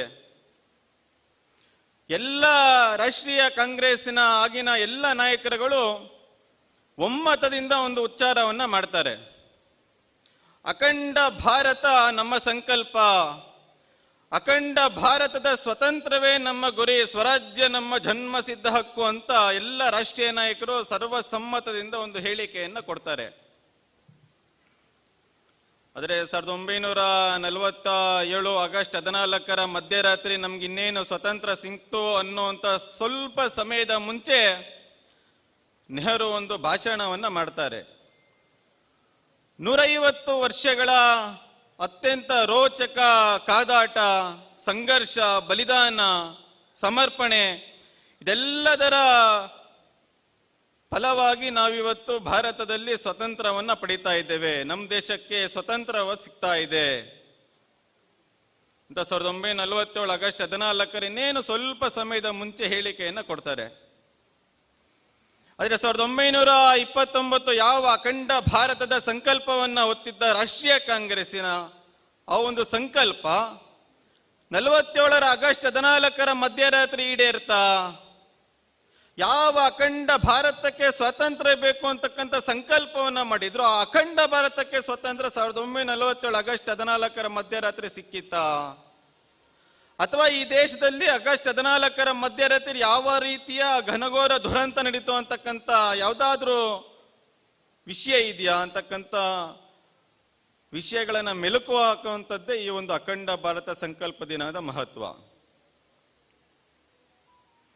ಸುಮಾರು 150 ವರ್ಷಗಳ ಬ್ರಿಟಿಷರ ವಿರುದ್ಧದ ಹೋರಾಟ, ಅದು ಯಾವ ರೀತಿಯ ಹೋರಾಟ? ರಕ್ತಸಿಕ್ತ ಹೋರಾಟ, ತ್ಯಾಗ ಬಲಿದಾನಗಳ ನಡುವೆ ನಡೆದಂತ ಹೋರಾಟ. ಕೇವಲ ಸ್ವತಂತ್ರಕ್ಕಾಗಿ ಮಾತ್ರ ನಾವೇನಾದ್ರೂ ಹೋರಾಟವನ್ನ ಮಾಡಿದ್ರ ಅಂತಕ್ಕಂಥದ್ದನ್ನ ವಿಮರ್ಶೆ ಮಾಡುವಂತ ಕಾಲಘಟ್ಟದಲ್ಲಿ ನಾವೆಲ್ಲರೂ ಕೂಡ ಇದ್ದೇವೆ. 1920 ಕಾಂಗ್ರೆಸ್ಸಿನ ಒಂದು ಕಾರ್ಯಕ್ರಮದಲ್ಲಿ ಬಾಲ್ ಗಂಗಾಧರ್ ತಿಲಕರು ಕೂಡ ಹೇಳ್ತಾರೆ, ಸ್ವರಾಜ್ಯ ನನ್ನ ಜನ್ಮಸಿದ್ಧ ಹಕ್ಕು. ಈ ದೇಶದ ಎಲ್ಲ ಯುವಕರು ಕೂಡ ಈ ಒಂದು ಸ್ವರಾಜ್ಯದ ಸ್ವತಂತ್ರ ಸಂಗ್ರಾಮದಲ್ಲಿ ಪಾಲ್ಗೊಳ್ಳಬೇಕು ಅಂತ ಕರೆಯನ್ನ ಕೊಡ್ತಾರೆ. ಗಣೇಶೋತ್ಸವಗಳನ್ನ ಆಚರಣೆಯನ್ನ ಮಾಡ್ತಾರೆ, ಶಿವಾಜಿ ಜಯಂತಿಗಳನ್ನ ಆಚರಣೆ ಮಾಡಲಿಕ್ಕೆ ಪ್ರಾರಂಭವನ್ನ ಮಾಡ್ತಾರೆ, ಯುವಕರಲ್ಲಿ ದೇಶಭಕ್ತಿಯ ಜ್ವಾಲೆಯನ್ನ ಸೃಷ್ಟಿ ಮಾಡಬೇಕು ಅಂತ ಕಾರಣಕ್ಕೆ. ಆದರೆ 1947 ಆಗಸ್ಟ್ 14 ಮಧ್ಯರಾತ್ರಿ ನಡೆದಂತಹ ಘನಘೋರ ದುರಂತಕ್ಕೆ ಕಾರಣ ಯಾರು? ಈ ಕಾರಣವನ್ನ ಹುಡುಕುವಂತ, ಕಾರಣವನ್ನ ತಿಳಿದುಕೊಳ್ಳುವಂತ ಕೆಲಸವನ್ನು ನಾವೆಲ್ಲರೂ ಕೂಡ ಮಾಡಬೇಕಾಗಿದೆ. ಹಾಗಾದ್ರೆ ಇದರ ಕಾರಣೀಕರ್ತರು ಯಾರು? 1885 ರಾಷ್ಟ್ರೀಯ ಕಾಂಗ್ರೆಸ್ ಅನ್ನ ಸ್ಥಾಪನೆಯನ್ನ ಮಾಡ್ತಾರೆ. ರಾಷ್ಟ್ರೀಯ ಕಾಂಗ್ರೆಸ್ ನಮ್ಗೆಲ್ಲರಿಗೂ ಗೊತ್ತಿದೆ ನಮ್ಮ ದೇಶದ್ದು ಅಂತ. ಆದ್ರೆ ಅದನ್ನ ಪ್ರಾರಂಭವನ್ನ ಮಾಡಿದ್ದು ಬ್ರಿಟಿಷರು. ಎ.ಕೆ. ಹ್ಯೂಮ್ ಅನ್ನುವಂತ ಒಬ್ಬ ಬ್ರಿಟಿಷ್ ಅಧಿಕಾರಿ ರಾಷ್ಟ್ರೀಯ ಕಾಂಗ್ರೆಸ್ ಅನ್ನ ಸ್ಥಾಪನೆಯನ್ನ ಮಾಡ್ತಾರೆ. ಸ್ಥಾಪನೆಯನ್ನ ಮಾಡಿ ಅದರಲ್ಲಿ 3-4 ಜನ ಭಾರತೀಯರನ್ನ ಅದರ ನೇತೃತ್ವವಾಗಿ ನಿರ್ಮಾಣವನ್ನ ಮಾಡ್ತಾರೆ. ನಿರ್ಮಾಣವನ್ನ ಮಾಡಿ ಅವರ ಮುಖಾಂತರ ಈ ದೇಶದಲ್ಲಿ ಹಿಂದೂ ಸಮಾಜವನ್ನ ಒಡೆಯುವಂತ ಮತ್ತು ಮತಾಂಧತೆಯನ್ನು ಸೃಷ್ಟಿ ಮಾಡುವಂತ ಕೆಲಸವನ್ನ ಬ್ರಿಟಿಷ್ ಅಧಿಕಾರಿಗಳು ಮಾಡ್ತಾರೆ. ಇದರ ಪ್ರಾರಂಭದ ಭಾಗವೇ 1905 ಬಂಗಾಳದ ವಿಭಜನೆಯನ್ನ ಮಾಡ್ತಾರೆ. ಪೂರ್ವ ಬಂಗಾಳ, ಪಶ್ಚಿಮ ಬಂಗಾಳ ಅಂತಕ್ಕಂಥ ವಿಭಜನೆಯನ್ನ ಮಾಡ್ತಾರೆ. ಒಡೆದಾಳುವ ನೀತಿಯ ಅನುಗುಣವಾಗಿ ಬ್ರಿಟಿಷರ ಏನು ಉದ್ದೇಶ ಇದೆ ಅದರ ಅನುಗುಣವಾಗಿ ಪೂರ್ವ ಬಂಗಾಳ, ಪಶ್ಚಿಮ ಬಂಗಾಳ ಅಂತ 2 ವಿಭಾಗವನ್ನ ಮಾಡ್ತಾರೆ ಬಂಗಾಳವನ್ನ. ಆದರೆ ಬಂಗಾಳದ ರಾಷ್ಟ್ರೀಯ ಜನಸಮೂಹ, ಪ್ರಚಂಡ ಜನಸಮೂಹ ಎದ್ದು ನಿಂತ್ಕೊಳ್ತಾರೆ. ಆಗಿನ ಬಂಕಿಮಚಂದ್ರ ಚಟರ್ಜಿರವರ ಒಂದೇ ಮಾತರಂ ಘೋಷಣೆ ಮುಖಾಂತರ ಹಿಂದೂ ಮುಸಲ್ಮಾನ್ ಎಲ್ಲರೂ ಕೂಡ ಒಟ್ಟಾಗಿ ವಿಭಜನೆಯನ್ನ ವಿರೋಧವನ್ನ ಮಾಡ್ತಾರೆ. ಸಾವಿರಾರು ಹೋರಾಟಗಳನ್ನ ಮಾಡ್ತಾರೆ. ಅದರ ಮುಖಾಂತರವಾಗಿ 1909 ಯಾವ ಬಂಗಾಳದ ವಿಭಜನೆಯನ್ನ ಮಾಡಿದ್ರು ಬ್ರಿಟಿಷರು, ಆ ವಿಭಜನೆಯನ್ನು ವಾಪಸ್ಸನ್ನ ಪಡಿತಾರೆ. ಈ ರೀತಿಯಾಗಿ ಸಮಾಜದಲ್ಲಿ ಒಡೆದೋಳುವ ನೀತಿಯನ್ನ ಪ್ರಾರಂಭವನ್ನ ಮಾಡ್ತಾರೆ. ಕೇವಲ ಸಮಾಜವನ್ನ ಒಡೆಯುವ ನಿಟ್ಟಿನಲ್ಲಿ ಮಾತ್ರ ಇವರದು ಕೆಲಸವನ್ನ ಮಾಡಲಿಲ್ಲ ಬ್ರಿಟಿಷರು. 1923 ಕಾಂಗ್ರೆಸ್ಸಿನ ರಾಷ್ಟ್ರೀಯ ಅಧಿವೇಶನ ಕಾಕಿನಾಡದಲ್ಲಿ ನಡೆಯುತ್ತೆ. ರಾಷ್ಟ್ರೀಯ ಗೀತೆಯನ್ನ ವಿರೋಧ ಮಾಡುವಂತ ಕೆಲಸವನ್ನ ಮಾಡ್ತಾರೆ. ಆಗಿನ ಮೌಲಾನಾ ಮಹಮ್ಮದ್ ಅಲಿ ಅಂತಕ್ಕಂಥ ರಾಷ್ಟ್ರೀಯ ಕಾಂಗ್ರೆಸ್ಸಿನ ಅಧ್ಯಕ್ಷರು ವಂದೇ ಮಾತರಂ ಮಾಡಬೇಕಾದ್ರೆ ನಿಲ್ಲಿಸ್ತಾರೆ. ನೀವು ವಂದೇ ಮಾತರಂ ಹಾಡಬಾರ್ದು ನೀವು ಅಂತ ವಿರೋಧವನ್ನ ಮಾಡ್ತಾರೆ. ಸಂಗೀತ ಮುಸಲ್ಮಾನರಲ್ಲಿ ನಿಷಿದ್ಧ, ಹಾಗಾಗಿ ನೀವು ಸಂಗೀತವನ್ನು ಹಾಡಬಾರ್ದು ಅಂತಕ್ಕಂಥ ವಿಷಯವನ್ನು ಹೇಳ್ತಾರೆ ಮೌಲಾನಾ ಮಹಮ್ಮದ್ ಅಲಿ. ಆದ್ರೆ ಈ ದೇಶದ ರಾಷ್ಟ್ರೀಯ ಸಂಗೀತಗಾರ ಗಾಯಕ ವಿಷ್ಣು ದಿಗಂಬರ ಪುಲಸ್ಕರ್ ಹೇಳ್ತಾರೆ, ವಂದೇ ಮಾತರಂ ಈ ದೇಶದ ರಾಷ್ಟ್ರೀಯ ಗೀತೆ, ಯುವ ಸಮೂಹದಲ್ಲಿ ರಾಷ್ಟ್ರೀಯ ಜಾಗರಣವನ್ನು ಸೃಷ್ಟಿ ಮಾಡಿರ್ತಕ್ಕಂಥ ಸರ್ವಶ್ರೇಷ್ಠ ರಾಷ್ಟ್ರೀಯ ಗೀತೆ ಇದು.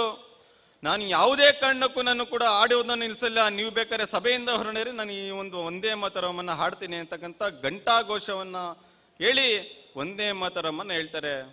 ಇಡೀ ಸಮಯ ಸಾಮೂಹಿಕವಾಗಿ ವಂದೇ ಮಾತರಂ ಘೋಷಣೆಯನ್ನ ಹಾಕ್ತಾರೆ. ಈ ರೀತಿಯಾಗಿ ರಾಷ್ಟ್ರೀಯ ಗೀತೆಯಲ್ಲಿ ವಿಭಜನೆ, ಮುಸ್ಲಿಂ ತುಷ್ಟೀಕರಣ ಮಾಡುವಂತ ಕೆಲಸವನ್ನ ರಾಷ್ಟ್ರೀಯ ಕಾಂಗ್ರೆಸ್ ಮಾಡ್ತಾರೆ. ಆ ಘಟನೆ ನಡೆದ ನಂತರ ರಾಷ್ಟ್ರೀಯ ಕಾಂಗ್ರೆಸ್ ಕಾರ್ಯಕಾರಿಣಿಯಲ್ಲಿ ಯೋಚನೆಯನ್ನ ಮಾಡ್ತಾರೆ, ಮುಸಲ್ಮಾನರು ನಮ್ಮಿಂದ ದೂರ ಆಗ್ತಾರೆ ಈ ಒಂದು ಕಾರಣಕ್ಕೆ ಅಂತ. ಏನಾದ್ರೂ ಉಪಾಯವನ್ನ ಮಾಡಬೇಕು. ಅದಕ್ಕೋಸ್ಕರ ಸಹ ರಾಷ್ಟ್ರೀಯ ಗೀತೆಯನ್ನ ಸೃಷ್ಟಿಯನ್ನ ಮಾಡ್ತಾರೆ. ಸಾರೆ ಜಹಾನ್ ಸೆ ಅಚ್ಚ ಅಂತಕ್ಕಂಥ ಈ ದೇಶದ ಭೌತಿಕ ವಿಷಯಗಳನ್ನು ಒಳಗೊಂಡಿರ್ತಕ್ಕಂಥ ಗೀತೆಯನ್ನ ಸಹಗೀತೆಯನ್ನಾಗಿ ಮಾಡ್ತಾರೆ, ಮುಸಲ್ಮಾನರಿಗೆ ಸಮಾಧಾನ ಮಾಡಬೇಕು ಅನ್ನೋ ಕಾರಣಕ್ಕೆ. ಈ ರೀತಿಯಾಗಿ ರಾಷ್ಟ್ರೀಯ ಗೀತೆಯಲ್ಲಿ ಮತಾಂಧತೆಯನ್ನ ತುಷ್ಟೀಕರಣವನ್ನ ರಾಷ್ಟ್ರೀಯ ಕಾಂಗ್ರೆಸ್ ಶುರು ಮಾಡ್ತಾರೆ. 1930-40 ಆಸುಪಾಸಿನಲ್ಲಿ ಈ ದೇಶಕ್ಕೆ ಒಂದು ರಾಷ್ಟ್ರೀಯ ಧ್ವಜವನ್ನ ಸೃಷ್ಟಿ ಮಾಡಬೇಕು, ರಾಷ್ಟ್ರೀಯ ಧ್ವಜ ಅವಶ್ಯಕತೆ ಇದೆ ಅಂತಕ್ಕಂಥದ್ದಕ್ಕೋಸ್ಕರ ಒಂದು ತಂಡವನ್ನ ನಿರ್ಮಾಣ ಮಾಡಿ ಈ ದೇಶದ ಸಂಚಾರ ಮಾಡ್ಲಿಕ್ಕೆ ಬಿಡ್ತಾರೆ. ನೆಹರು ಅವರು ಇರ್ತಾರೆ, ಮೊಹಮ್ಮದ್ ಅಲಿ ಇರ್ತಾರೆ, ಪಟೇಲ್ ಇರ್ತಾರೆ, ಮೇಡಮ್ ಕಾಮಾ ಇರ್ತಾರೆ. ಇವರೆಲ್ಲರ ಒಂದು ತಂಡ ಇಡೀ ದೇಶವನ್ನ ಸಂಚಾರ ಮಾಡ್ತಾರೆ. ಎಲ್ಲರ ಅಭಿಪ್ರಾಯವನ್ನ ಪಡೆದುಕೊಳ್ತಾರೆ. ದೇಶಭಕ್ತರದು, ರಾಷ್ಟ್ರೀಯ ಕಾಂಗ್ರೆಸ್ಸಿನ ಒಂದಷ್ಟು ನಾಯಕರುಗಳದು ಎಲ್ಲರ ಅಭಿಪ್ರಾಯ ಸಂಗ್ರಹವನ್ನ ಮಾಡಿ ಭಗವದ್ ಧ್ವಜವನ್ನ ಈ ರಾಷ್ಟ್ರದ ರಾಷ್ಟ್ರೀಯ ಧ್ವಜವನ್ನಾಗಿ ಮಾಡಬೇಕು ಅಂತ ಆ ತಂಡ ಒಮ್ಮತದ ನಿರ್ಣಯವನ್ನ ಮಾಡ್ತಾರೆ. ರಾಷ್ಟ್ರೀಯ ಕಾಂಗ್ರೆಸ್ ಕಾರ್ಯಕಾರಿಣಿಯಲ್ಲಿ ಒಂದು ಅಭಿಪ್ರಾಯವನ್ನ ವ್ಯಕ್ತಪಡಿಸಿದಾಗ ಒಪ್ಪಲಿಲ್ಲ ರಾಷ್ಟ್ರೀಯ ಕಾಂಗ್ರೆಸ್ ಕಾರ್ಯಕಾರಿಣಿ ಒಪ್ಪಲಿಲ್ಲ. ಅವತ್ತು ಭಗವದ್ ಧ್ವಜವನ್ನ ಈ ದೇಶದ ರಾಷ್ಟ್ರೀಯ ಧ್ವಜ ಮಾಡಬೇಕು ಅನ್ನೋಂಥ ಒಪ್ಪಂದವನ್ನ ಮುರಿದ್ರು. ಅವತ್ತು ಮುಸಲ್ಮಾನರಿಗೆ ನೋವಾಗುತ್ತೆ. ಹಾಗಾಗಿ ಒಂದು ಭಾಗ ಕೇಸರಿ ಹಿಂದೂಗಳಿಗೆ, ಒಂದು ಭಾಗ ಮುಸಲ್ಮಾನರಿಗೋಸ್ಕರ ಹಸಿರು ಬಣ್ಣ, ಇನ್ನೊಂದು ಭಾಗ ಉಳಿದವರಿಗೆ ಪಾರ್ಸಿ, ಜೈನ ಇನ್ನೆಲ್ಲ ಉಳಿಕೆಯವರಿಗೆ ಬಿಳಿ ಬಣ್ಣ. ಅದರ ನಡುವೆ ಒಂದು ತ್ರಿವರ್ಣ ಅಶೋಕ ಚಕ್ರವನ್ನ ಮಾಡಿ ತಿರಂಗಿ ಧ್ವಜವನ್ನ ಈ ರಾಷ್ಟ್ರೀಯ ಧ್ವಜವನ್ನಾಗಿ ನಿರ್ಮಾಣ ಮಾಡಿದ್ರು. ಈ ರೀತಿಯಾಗಿ ಧ್ವಜದಲ್ಲೂ ಕೂಡ ಮತಾಂಧತೆಯನ್ನ ತುಷ್ಟೀಕರಣವನ್ನ ಮಾಡುವಂತ ಕೆಲಸವನ್ನ ರಾಷ್ಟ್ರೀಯ ಕಾಂಗ್ರೆಸ್ ಆಗಿನ ಸಂದರ್ಭದಲ್ಲಿ ಮಾಡಿತ್ತು. ಇದರ ಪರಿಣಾಮವಾಗಿ ನಾವೆಲ್ಲರೂ ಕೂಡ ಅಖಂಡ ಭಾರತವಾಗಿದ್ದಂತಹ ಭಾರತವನ್ನ ವಿಭಜಿತ ತ್ರಿಖಂಡ ದೇಶವನ್ನಾಗಿ ನಾವು ನೋಡ್ತಕ್ಕಂಥ ದುರದೃಷ್ಟಕರ ಸಂಗತಿಯನ್ನು ನಾವೆಲ್ಲರೂ ಕೂಡ ಕಾಣ್ತಾ ಇದ್ದೀವಿ.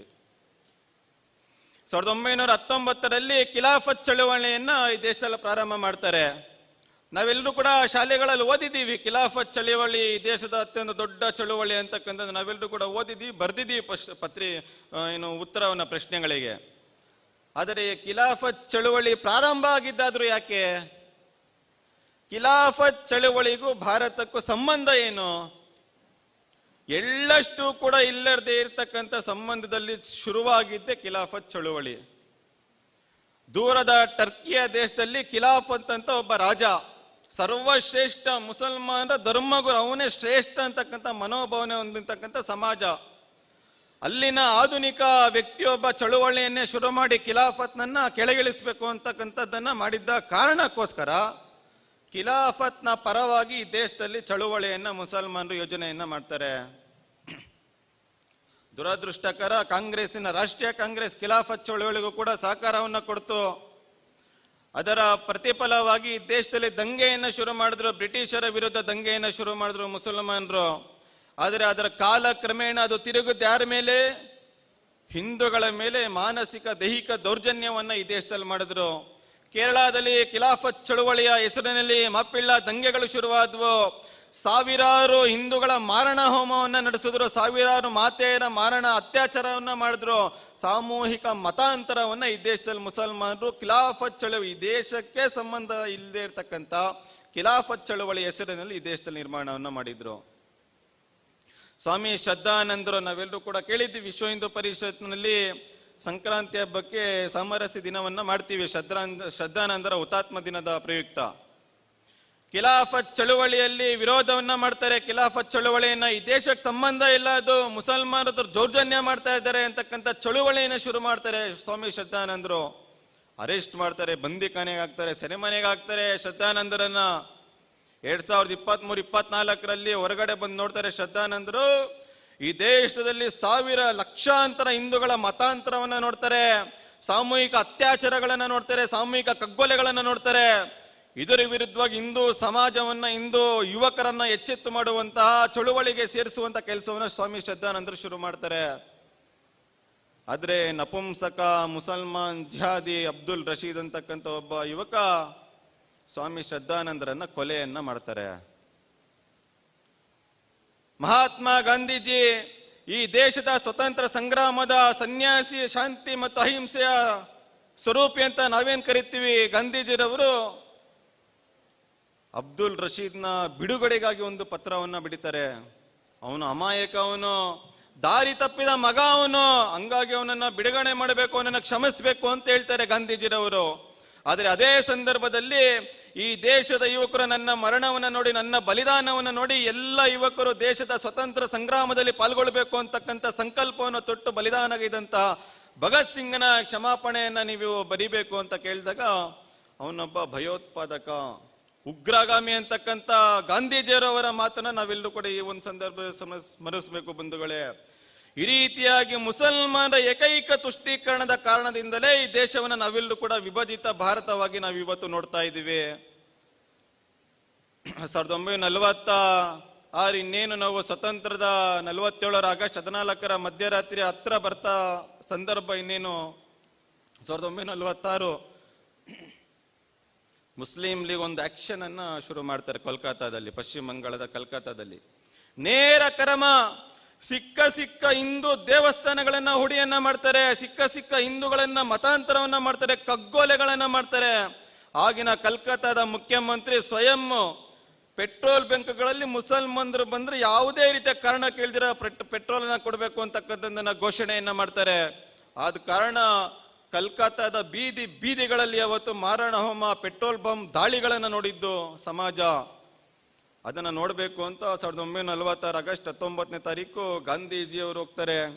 ಆಗಿನ ರಾಷ್ಟ್ರೀಯ ಕಾಂಗ್ರೆಸ್ ಅಧ್ಯಕ್ಷರು ಕೃಪಲಾನಿ ಅವರು ಹೋಗ್ತಾರೆ, ಅವರ ಶ್ರೀಮತಿಯವರು ಸುಚೇತನ ಕೃಪಲಾನಿ ಅವರು ಕೂಡ ಹೋಗ್ತಾರೆ. ಆ ಒಂದು ಸಂದರ್ಭದ ಭೀಕರತೆಯನ್ನು ನೋಡಬೇಕು ಅಂತ ಒಂದು ಪುಸ್ತಕದಲ್ಲಿ ಬರೆದಿದ್ದಾರೆ.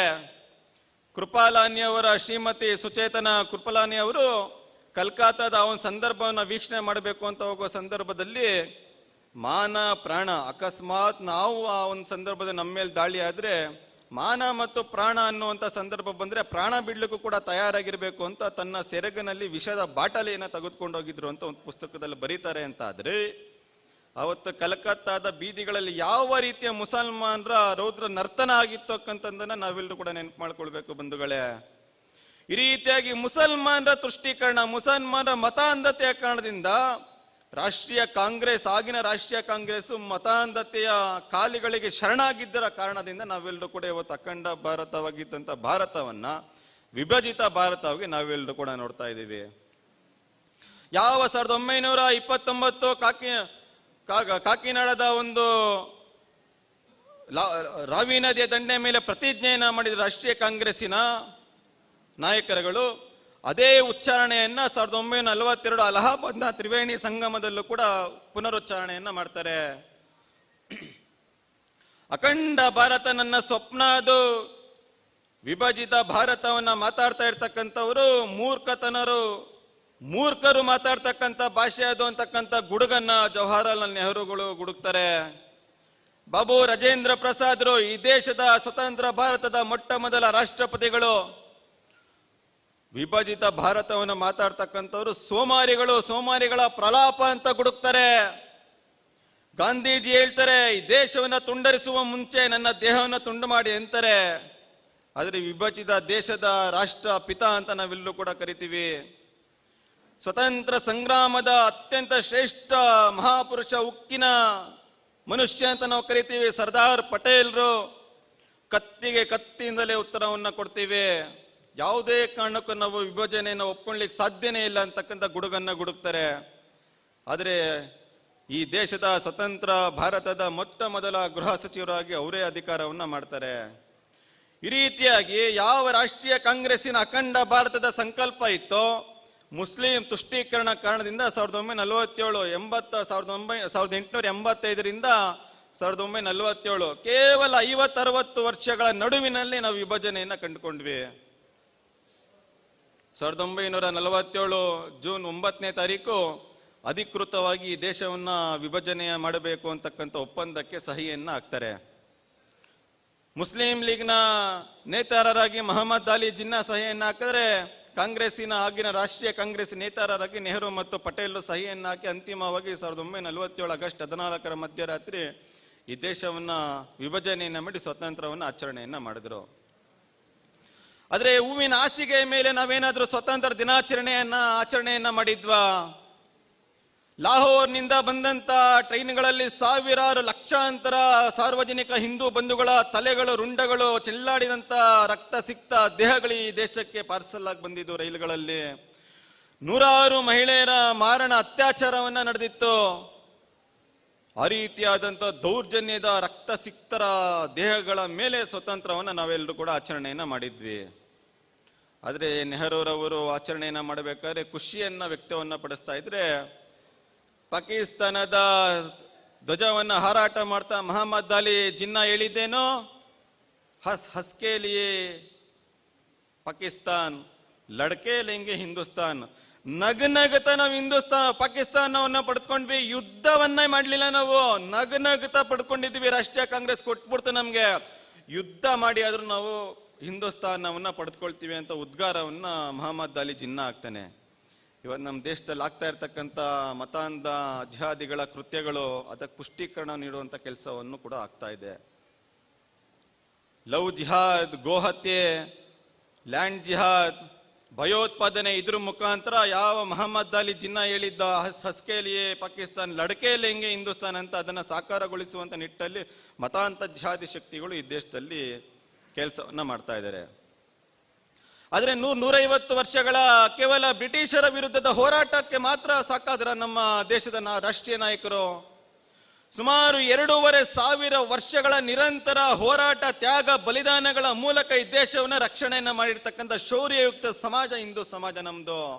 ಅಲೆಕ್ಸಾಂಡರ್ನಿಂದ ಹಿಡಿದು ಬ್ರಿಟಿಷರವರೆಗೆ 2,000 ವರ್ಷಗಳ ನಿರಂತರ ಹೋರಾಟ ಈ ದೇಶದಲ್ಲಿ ನಡೆದಿರ್ತಕ್ಕಂಥದ್ದು ಬಂಧುಗಳೇ. ಅಲೆಕ್ಸಾಂಡರ್ ಬರ್ತಾನೆ, ಈ ದೇಶವನ್ನು ನಾನು ಆಕ್ರಮಣ ಮಾಡ್ತೀನಿ, ವಿಶ್ವವನ್ನೇ ಗೆದ್ದಿದ್ದೀನಿ, ಭಾರತ ನನಗೆ ತೃಣ ಸಮಾನ ಅಂತಕ್ಕಂಥ ಘೋಷವನ್ನ ಹಾಕೊಂಡು ಬರ್ತಾನೆ, ನಾನು ಗೆಲ್ತೀನಿ ಭಾರತವನ್ನ ಅಂತ. ಆದ್ರೆ ಪುರೋವ ಅಂತಕ್ಕಂಥ ಸಣ್ಣ ಹಿಂದೂ ರಾಜನ ವಿರುದ್ಧ ನಿಲ್ಲಕ್ಕೆ ಸಾಧ್ಯ ಆಗದಿರೋ ಓಡಿ ಹೋಗ್ತಾನೆ. ಅವನು ಬೆನ್ನನ್ನ ತೋರಿಸಿ ದೇಶಕ್ಕೆ ಓಡಿ ಹೋಗುವಂತ ಕೆಲಸವನ್ನ ಮಾಡ್ತಾನೆ. ಈ ರೀತಿಯಾಗಿ ಸಣ್ಣ ಸಣ್ಣ ಹಿಂದೂ ನೇತಾರರು, ಹಿಂದೂ ರಾಜರ ಕಾರಣದಿಂದ ನಾವು ಇವತ್ತು ಬಲಿಷ್ಠ ದೇಶವನ್ನಾಗಿ ನಾವು ಇವತ್ತು ಭಾರತವನ್ನ ನೋಡ್ತಾ ಇದ್ವಿ. 16-17ನೇ ಶತಮಾನದಲ್ಲಿ ಈ ದೇಶದಲ್ಲಿ ಮೂಲೆ ಮೂಲೆಯಲ್ಲಿ ಮತಾಂಧರು ಸೃಷ್ಟಿಯಾಗಿದ್ರು. ಒಂದ್ ಕಡೆ ಮೊಘಲರು, ಒಂದ್ ಕಡೆ ಕುತುಬ್ ಶಾಹಿಗಳು, ಒಂದ್ ಕಡೆ ನಿಜಾಮ್ ಶಾಹಿಗಳು, ಒಂದ್ ಕಡೆ ಬಿಜಾಪುರ ಸುಲ್ತಾನರು, ಮೂಲೆಯಲ್ಲಿ ಮುಸಲ್ಮಾನ್ ಮತಾಂಧರು ಈ ದೇಶವನ್ನು ಆಕ್ರಮಣ ಮಾಡಿದ್ರು. ಆದ್ರೆ ಒಬ್ಬ ಶಿವಾಜಿ ಮಹಾರಾಜ್ ನಿಂತ್ಕೊಳ್ತಾರೆ.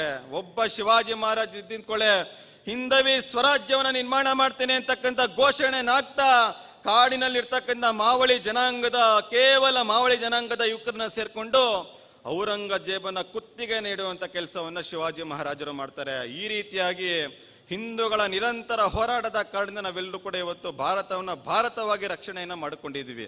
ಅದು ಕೂಡ ರಾಷ್ಟ್ರೀಯ ಕಾಂಗ್ರೆಸ್ಸಿನ ದುಷ್ಟತನದ ಕಾರಣದಿಂದ ವಿಭಜಿತ ಭಾರತವಾಗಿ ನಾವು ನೋಡ್ತಾ ಇದ್ದೀವಿ. ಹಾಗಾದ್ರೆ 150 ವರ್ಷಗಳ ಹೋರಾಟದಲ್ಲಿ ರಾಷ್ಟ್ರೀಯ ಕಾಂಗ್ರೆಸ್ ಮಾತ್ರ ಈ ದೇಶದಲ್ಲಿ ಹೋರಾಟವನ್ನ ಮಾಡಿದ್ರ? ಇಲ್ಲ, ಸರಿಸುಮಾರು 6.5 ಲಕ್ಷ ಕ್ರಾಂತಿಕಾರಿ ಶಿರೋಮಣಿಗಳ ತ್ಯಾಗ, ಬಲಿದಾನ, ಸಮರ್ಪಣೆ ಕಾರಣ ನಾವೆಲ್ಲರೂ ಕೂಡ ಸ್ವತಂತ್ರವನ್ನ ಪಡೆದುಕೊಂಡ್ವಿ. ಉತ್ತರ ಭಾರತದಲ್ಲಿ ಅಶ್ಫಾಕ್ ಉಲ್ಲಾ ಖಾನ್ ಕಾಕೋರಿ ದರೋಡೆಯಲ್ಲಿ ಮರಣದಂಡನೆ ಶಿಕ್ಷೆಯನ್ನು ವಿಧಿಸ್ತಾರೆ. ಅಶ್ಫಾಕ್ ಉಲ್ಲಾ ಖಾನ್ ಹೇಳ್ತಾನೆ, ನೀವು ನನಗೆ ಮರಣದಂಡನೆಯನ್ನ ಕೊಟ್ಟಿದ್ದೀರಿ, ಮರಣದಂಡನೆ ದಿನದವರೆಗೂ ನಾನು ಸ್ವತಂತ್ರದ ಘೋಷಣೆಗಳನ್ನ ಹಾಕ್ತೀನಿ. ನನ್ನ ಸೆರೆಯನ್ನ ಏನ್ ಹಾಕಿದ್ರ ಚೈನ್ಗಳನ್ನ ಅದರ ಮುಖಾಂತರ ಭಜನೆಯನ್ನ ಮಾಡ್ತೀನಿ ನಾನು ಅನ್ನುವಂತಕ್ಕಂಥ ಉದ್ಗಾರವನ್ನ ಹಾಕ್ತಾನೆ ಅಶ್ಫಾಕ್ ಉಲ್ಲಾ ಖಾನ್. ಆ ರೀತಿಯಾದಂಥ ಕ್ರಾಂತಿಕಾರಿಗಳ ಕಾರಣದಿಂದ ನಾವು ಸ್ವತಂತ್ರ ಭಾರತವನ್ನು ನೋಡ್ತಾ ಇದೀವಿ ಬಂಧುಗಳೇ. ಮಹಾರಾಷ್ಟ್ರದಲ್ಲಿ ಆಗಿನ ಕಾಲರ ದಡಾರ ಸಂದರ್ಭ, ಯಾವ ಕಾಯಿಲೆ ಇರುತ್ತೆ ಮನುಷ್ಯನವನ್ನು ಜೀವಂತ ಸಮಾಧಿಯನ್ನ ಮಾಡ್ತಾ ಇದ್ರು, ಜೀವಂತ ಸುಟ್ಟಾಕುವಂತ ಕೆಲಸವನ್ನ ಮಾಡ್ತಾ ಇದ್ರು. ಚಾಪೇಕರ್ ಸಹೋದರರು ಆ ಒಂದು ಸಂದರ್ಭವನ್ನು ನೋಡ್ತಾರೆ, ಅವನನ್ನ ಹೊಡಿಬೇಕು ಅಂತಕ್ಕಂಥದ್ದನ್ನ ಯೋಚನೆಯನ್ನ ಮಾಡ್ತಾರೆ. ನಿರ್ದಿಷ್ಟ ಸಮಯನ ಗುರುತು ಮಾಡಿ ರಾಡನ್ ಅನ್ನುವಂತ ಬ್ರಿಟಿಷ್ ಅಧಿಕಾರಿನ ಚಾಪೇಕರ್ ಸಹೋದರರು ಹತ್ಯೆಯನ್ನ ಮಾಡ್ತಾರೆ. ಮರುದಿನ ಇಡೀ ಮಹಾರಾಷ್ಟ್ರದಲ್ಲಿ ಎಲ್ಲರೂ ಕೂಡ ಹೇಳ್ತಾ ಇರ್ತಕ್ಕಂಥದ್ದು ಚಾಪೇಕರ್ ಸಹೋದರರು ರಾಡೇನನ್ನ ಹತ್ಯೆಯನ್ನ ಮಾಡಿದ್ದಾರೆ, ಕೊಲೆಯನ್ನ ಮಾಡಿದ್ದಾರೆ. ಆದ್ರೆ ಒಬ್ಬ ಪುಟ್ಟ ಬಾಲಕ, 9-10 ವರ್ಷದ ಪುಟ್ಟ ಬಾಲಕ ಒಂದು ಮೂಲೆಯಲ್ಲೂ, ಒಂದು ಮನೆಯ ಮೂಲೆಯಲ್ಲೂ ಅಳ್ತಾನೆ. ಅರೆ, ರಾಡೇನ್ ಒಬ್ಬ ದುಷ್ಟ, ಈ ನಮ್ಮ ಸಮಾಜದ ಅತ್ಯಂತ ದೊಡ್ಡ ದೊಡ್ಡ ಹಿಂದೂಗಳನ್ನ ಜೀವಂತ ಸಮಾಧಿ ಮಾಡಿರ್ತಕ್ಕಂಥ ದುಷ್ಟ ಬ್ರಿಟಿಷ್ ಅಧಿಕಾರಿ ಅವನು. ಅಂತವನನ್ನ ಕೊಲೆ ಮಾಡಿದ್ದಕ್ಕೆ ನಮ್ಮ ದೇಶದಲ್ಲಿ ನಮ್ಮದೇ ಸಮಾಜ ಇವತ್ತು ಅವನನ್ನು ಕೊಲೆ ಮಾಡಿದ್ದಾರೆ ಅಂತಕ್ಕಂಥದ್ದನ್ನು ಹೇಳ್ತಾ ಇದ್ದಾರೆ. ಬಾಲಗಂಗಾಧರ ತಿಲಕರ ಕೇಸರಿ ಪತ್ರಿಕೆ ಒಂದು ಪತ್ರವನ್ನ ಬರೀತಾರೆ ಆ ಬಾಲಕ. ರಾಡೇನನ್ನ ಕೊಂದಿರ್ತಕ್ಕಂಥದ್ದು ಹತ್ಯೆ ಅಲ್ಲ, ಅದು ವಧೆ. ಕೃಷ್ಣ ಕಂಸನನ್ನ ಕೊಂದಿರ್ತಕ್ಕಂಥದ್ದು ವಧೆ, ರಾಮ ರಾವಣನನ್ನ ಕೊಂದಿರ್ತಕ್ಕಂಥದ್ದು ಕೂಡ ವಧೆ. ಅದೇ ರೀತಿಯಾಗಿ ಚಾಪೇಕರ್ ಸಹೋದರರು ಕೂಡ ರಾಡೇನನ್ನ ಹತ್ಯೆ ಮಾಡಿರ್ತಕ್ಕಂಥದ್ದು ವಧೆ, ಅದು ಕೊಲೆ ಅಲ್ಲ ಅಂತಕ್ಕಂಥ ಘೋಷಣೆಯನ್ನ ಆಗ್ತಾ ಒಂದು ಪತ್ರವನ್ನ ಬರೀತಾರೆ. ಅದೇ ವ್ಯಕ್ತಿ ಈ ದೇಶದಲ್ಲಿ 2 ಸರ್ತಿ ಕರಿನೀರಿನ ಶಿಕ್ಷೆಯನ್ನು ಕೂಡ ಅನುಭವಿಸ್ತಾ ಈ ಸ್ವತಂತ್ರ ಸಂಗ್ರಾಮದಲ್ಲಿ ಯುವಕರನ್ನ ಇದ್ದು ನಿಲ್ಲುವಂತೆ ಮಾಡಿದಂತ ವೀರ ಸಾವರ್ಕರ್ ಆಗ್ತಾರವರು. ಈ ರೀತಿಯಾಗಿ ಹುಟ್ಟು ದೇಶಭಕ್ತರ ಕಾರಣದಿಂದ ನಾವು ಸ್ವತಂತ್ರವನ್ನ ಪಡೆದುಕೊಂಡ್ವಿ. ಅದು ಕೂಡ ಕಾಂಗ್ರೆಸ್ನವರ, ರಾಷ್ಟ್ರೀಯ ಕಾಂಗ್ರೆಸ್ನ ದುಷ್ಟತನದ ಮತಾಂಧತೆಯ ಕಾರಣದಿಂದ ವಿಭಜಿತ ಭಾರತಕ್ಕೆ ನಾವು ಸ್ವತಂತ್ರವನ್ನು ಪಡೆದುಕೊಂಡ್ವಿ. ವಾಸುದೇವ್ ಬಲವಂತ ಪಡಕೆ ಕೇಳಿದ್ರೆ ಖುಷಿ ಆಗಬೇಕು ನಮ್ಗೆಲ್ಲ. ವ್ಯಕ್ತಿಯ ಹೆಸರನ್ನ, ಒಂದು ಹಳ್ಳಿಗೆ ಅವನೇ ಹೋಗ್ತಾ ಇದ್ದಂತೆ ತಬಲವನ್ನ ಬರೆಸ್ಕೊಂಡು, ತಬಲಾ ಬರೆಸ್ತಾ ಇವತ್ತು ಸಂಜೆ ಒಬ್ಬ ಶ್ರೇಷ್ಠ ಸ್ವತಂತ್ರ ಹೋರಾಟಗಾರರು ಬರ್ತಾರೆ ನಮ್ಮೂರಿಗೆ, ಸ್ವತಂತ್ರ ಭಾಷಣವನ್ನ ಹೇಳ್ತಾರೆ. ನಾವೆಲ್ಲರೂ ಕೂಡ ಸಾವಿರಾರು ಸಂಖ್ಯೆಯಲ್ಲಿ ಮನೆಗಳಿಂದ ಬಂದು ಸೇರ್ಬೇಕು ಅಂತಕ್ಕಂಥದ್ದನ್ನ ಡೋಲು ಬಾರಿಸುವ ಮುಖಾಂತರ ವಾಸುದೇವ್ ಬಲವಂತ ಪಡಕೆ ಹೇಳ್ತಾ ಹೋಗ್ತಾರೆ. ಸಂಜೆ ಅಷ್ಟೊತ್ತಿಗೆ ಊರಿನ ಜನ ಎಲ್ಲ, ಯಾರೋ ಬರ್ತಾ ಇದ್ದಾರೆ ನಮ್ಮ ಊರಿಗೆ, ಇವತ್ತು ಶ್ರೇಷ್ಠ ಸ್ವತಂತ್ರ ಹೋರಾಟಗಾರರು ಬರ್ತಾ ಇದ್ದಾರೆ ಅಂತಕ್ಕಂಥದ್ದನ್ನು ಹೇಳ್ತಾ ಇದ್ರೆ, ಅದೇ ವ್ಯಕ್ತಿ ಯಾವ ಡಂಗೂರವನ್ನ ಬಾರಿಸ್ಕೊಂಡು ಬರ್ತಾ ಇರ್ತಕ್ಕಂಥ ವಾಸುದೇವ್ ಬಲವಂತ ಪಡಕೆ ಸಂಜೆ ಬಂದು ಸ್ವತಂತ್ರ ಹೋರಾಟದ ಕಥನಗಳನ್ನ ಹೇಳ್ತಾ ಗ್ರಾಮಗಳಲ್ಲಿ ಕ್ರಾಂತಿಕಾರಿಗಳನ್ನ ಎಬ್ಬರಿಸ್ತಾರೆ. ಕ್ರಾಂತಿಕಾರಿ ಪಿತಾಮಹ ಅಂತಕ್ಕಂಥದ್ದನ್ನು ಕೂಡ ವಾಸುದೇವ್ ಬಲವಂತ ಪಡಕೆಯನ್ನ ಕರಿತೀವಿ. ಈ ರೀತಿಯಾಗಿ ಕೇವಲ 20-30 ವರ್ಷಗಳ ನವ ತರುಣ ಯುವಕರ ತ್ಯಾಗ ಬಲಿದಾನದ ಕಾರಣದಿಂದ ನಾವು ಇವತ್ತು ಸ್ವತಂತ್ರ ಭಾರತವನ್ನು ನೋಡ್ತಾ ಇದೀವಿ ಬಂಧುಗಳೇ. ಯಾವುದೋ ಶಾಂತಿ ಮತ್ತು ಅಹಿಂಸೆ 2 ವಿಷಯಗಳಿಂದ ನಮಗೆ ಸ್ವತಂತ್ರ ಸಿಕ್ಕಿದ್ದಲ್ಲ ಈ ದೇಶದಲ್ಲಿ. ಭಗತ್ ಸಿಂಗ್ ನನ್ನ ಬಲಿದಾನವನ್ನ ನೋಡಿ ಆದ್ರೂ ಈ ದೇಶದ ತರುಣರು ಸ್ವತಂತ್ರ ಸಂಗ್ರಾಮದಲ್ಲಿ ದುಡುಕ್ಬೇಕು ಅಂತ ಸಂಸತ್ ಭವನದ ಮೇಲೆ ದಾಳಿಯನ್ನ ಮಾಡ್ತಾರೆ, ಗಲ್ಲು ಶಿಕ್ಷೆಯನ್ನ ಕೊಡ್ತಾರೆ. ರಾಜ್ಗುರು, ಸುಖದೇವ್, ಭಗತ್ ಸಿಂಗ್ ಕೇವಲ 21, 30, 22, 23 ವರ್ಷಗಳ ನವ ಯುವಕರು ಈ ದೇಶಕ್ಕೋಸ್ಕರ ಬಲಿದಾನವನ್ನ ಕೊಟ್ಟರು. ಖುದೀರಾಮ್ ಬೋಸ್ 16 ವರ್ಷದ ಒಬ್ಬ ಬಾಲಕ, ಪಶ್ಚಿಮ ಬಂಗಾಳದ ಬಾಲಕ 16 ವರ್ಷ ಗಲ್ಲು ಶಿಕ್ಷೆಯನ್ನು ವಿಧಿಸ್ತಾರೆ. ಜೈಲಿನಲ್ಲಿ ಇನ್ನೇನು ನಾಳೆ ಗಲ್ಲು ಶಿಕ್ಷೆ ಆಗ್ಬೇಕು. ಆಗ ಅಲ್ಲಿನ ಬ್ರಿಟಿಷ್ ಪೊಲೀಸ್, ಭಾರತೀಯ ಬ್ರಿಟಿಷ್ ಪೊಲೀಸು ಅವನಿಗೊಂದು ಮಾವಿನ ಹಣ್ಣನ್ನು ಕೊಡ್ತಾನೆ. ಮಗು, ನಾಳೆ ನೀನೇನು ಸಾಯ್ತಾ ಇದೆಯಾ, ಗಲ್ಲು ಶಿಕ್ಷೆ ಆಗ್ತಾ ಇದೆ, ಒಂದು ಒಳ್ಳೆ ಹಣ್ಣನ್ನ ತಿಂದು ನೀನು ಖುಷಿ ಬೀಳು ಅಂತ. ಖುದೀರಾಮ್ ಬೋಸ್ ಸರಿ ಆಯ್ತು ತಗೊಳ್ತಾನೆ. ಸಂಜೆ ಬ್ರಿಟಿಷ್ ಅಧಿಕಾರಿ ಬರ್ತಾನೆ, ಮಾವಿನ ಹಣ್ಣು ಹಾಗೇ ಇದೆ, ಯಾಕೆ ಮಗು ತಿಂದಿಲ್ವಾ ಅಂತ. ಇಲ್ಲ, ನಾಳೆ ನಾನು ಸಾಯ್ತಾ ಇದ್ದೇನೆ, ದುಃಖ ಇದೆ ನನಗೆ ಬೇಡ ಮಾವಿನ ಹಣ್ಣು ಅಂತಕ್ಕಂತ ಹೇಳಿ ವಾಪಸ್ ಬ್ರಿಟಿಷ್ ಅಧಿಕಾರಿಗೆ ಮಾವಿನ ಹಣ್ಣನ್ನು ಕೊಡ್ತಾನೆ. ಮಾವಿನ ಹಣ್ಣಿಗೆ ತೆಗೆದುಕೊಳ್ತಾ ಇದ್ದಂಗೆ ಟುಸ್ ಅಂತ ಒಂದು ಶಬ್ದ ಬರುತ್ತೆ. ಮಾವಿನ ಹಣ್ಣು ತಿಂದಿದ್ದಾನೆ ಖುದೀರಾಮ್ ಬೋಸ್. ಹೇಳ್ತಾನೆ, ನಾನು ಸ್ವತಂತ್ರ ಸಂಗ್ರಾಮಕ್ಕೋಸ್ಕರ ಬಲಿದಾನವನ್ನ ಕೊಡ್ತಾ ಇದ್ದೀನಿ, ಯಾವುದೋ ನನ್ನ ಸ್ವಾರ್ಥಕ್ಕೋಸ್ಕರ ಕೊಲೆಯನ್ನ ಮಾಡಿಲ್ಲ, ಸ್ವಾರ್ಥಕ್ಕೋಸ್ಕರ ದರೋಡೆಯನ್ನ ಮಾಡಿಲ್ಲ. ಈ ದೇಶದ ಸ್ವತಂತ್ರ ಸಂಗ್ರಾಮಕ್ಕೋಸ್ಕರ ನಾನು ಹೋರಾಟವನ್ನ ಮಾಡಿದ್ದೀನಿ. ಅದಕ್ಕೋಸ್ಕರ 1 ಸರ್ತಿ ಅಲ್ಲ 100 ಸರ್ತಿ ಪುನರಪಿ ಜನನ ಪುನರಪಿ ಮರಣಂ ಅಂತಕ್ಕಂಥದ್ದನ್ನ ಮತ್ತೆ ಹುಡ್ತೀನಿ, ಮತ್ತೆ ಇದೇ ಸ್ವತಂತ್ರ ಸಂಗ್ರಾಮದಲ್ಲಿ ಮತ್ತೆ ಬಲಿದಾನವನ್ನಾಗಿ ಕೊಡ್ತೀನಿ ಅಂದ್ರಲ್ಲ ಖುದೀರಾಮ್ ಬೋಸ್. ಅಂತವರ ಯುವಕರ ತ್ಯಾಗ ಬಲಿದಾನದಿಂದ ನಾವೆಲ್ಲರೂ ಕೂಡ ಸ್ವತಂತ್ರವನ್ನ ಪಡೆದುಕೊಂಡ್ವಿ ಬಂಧುಗಳೇ.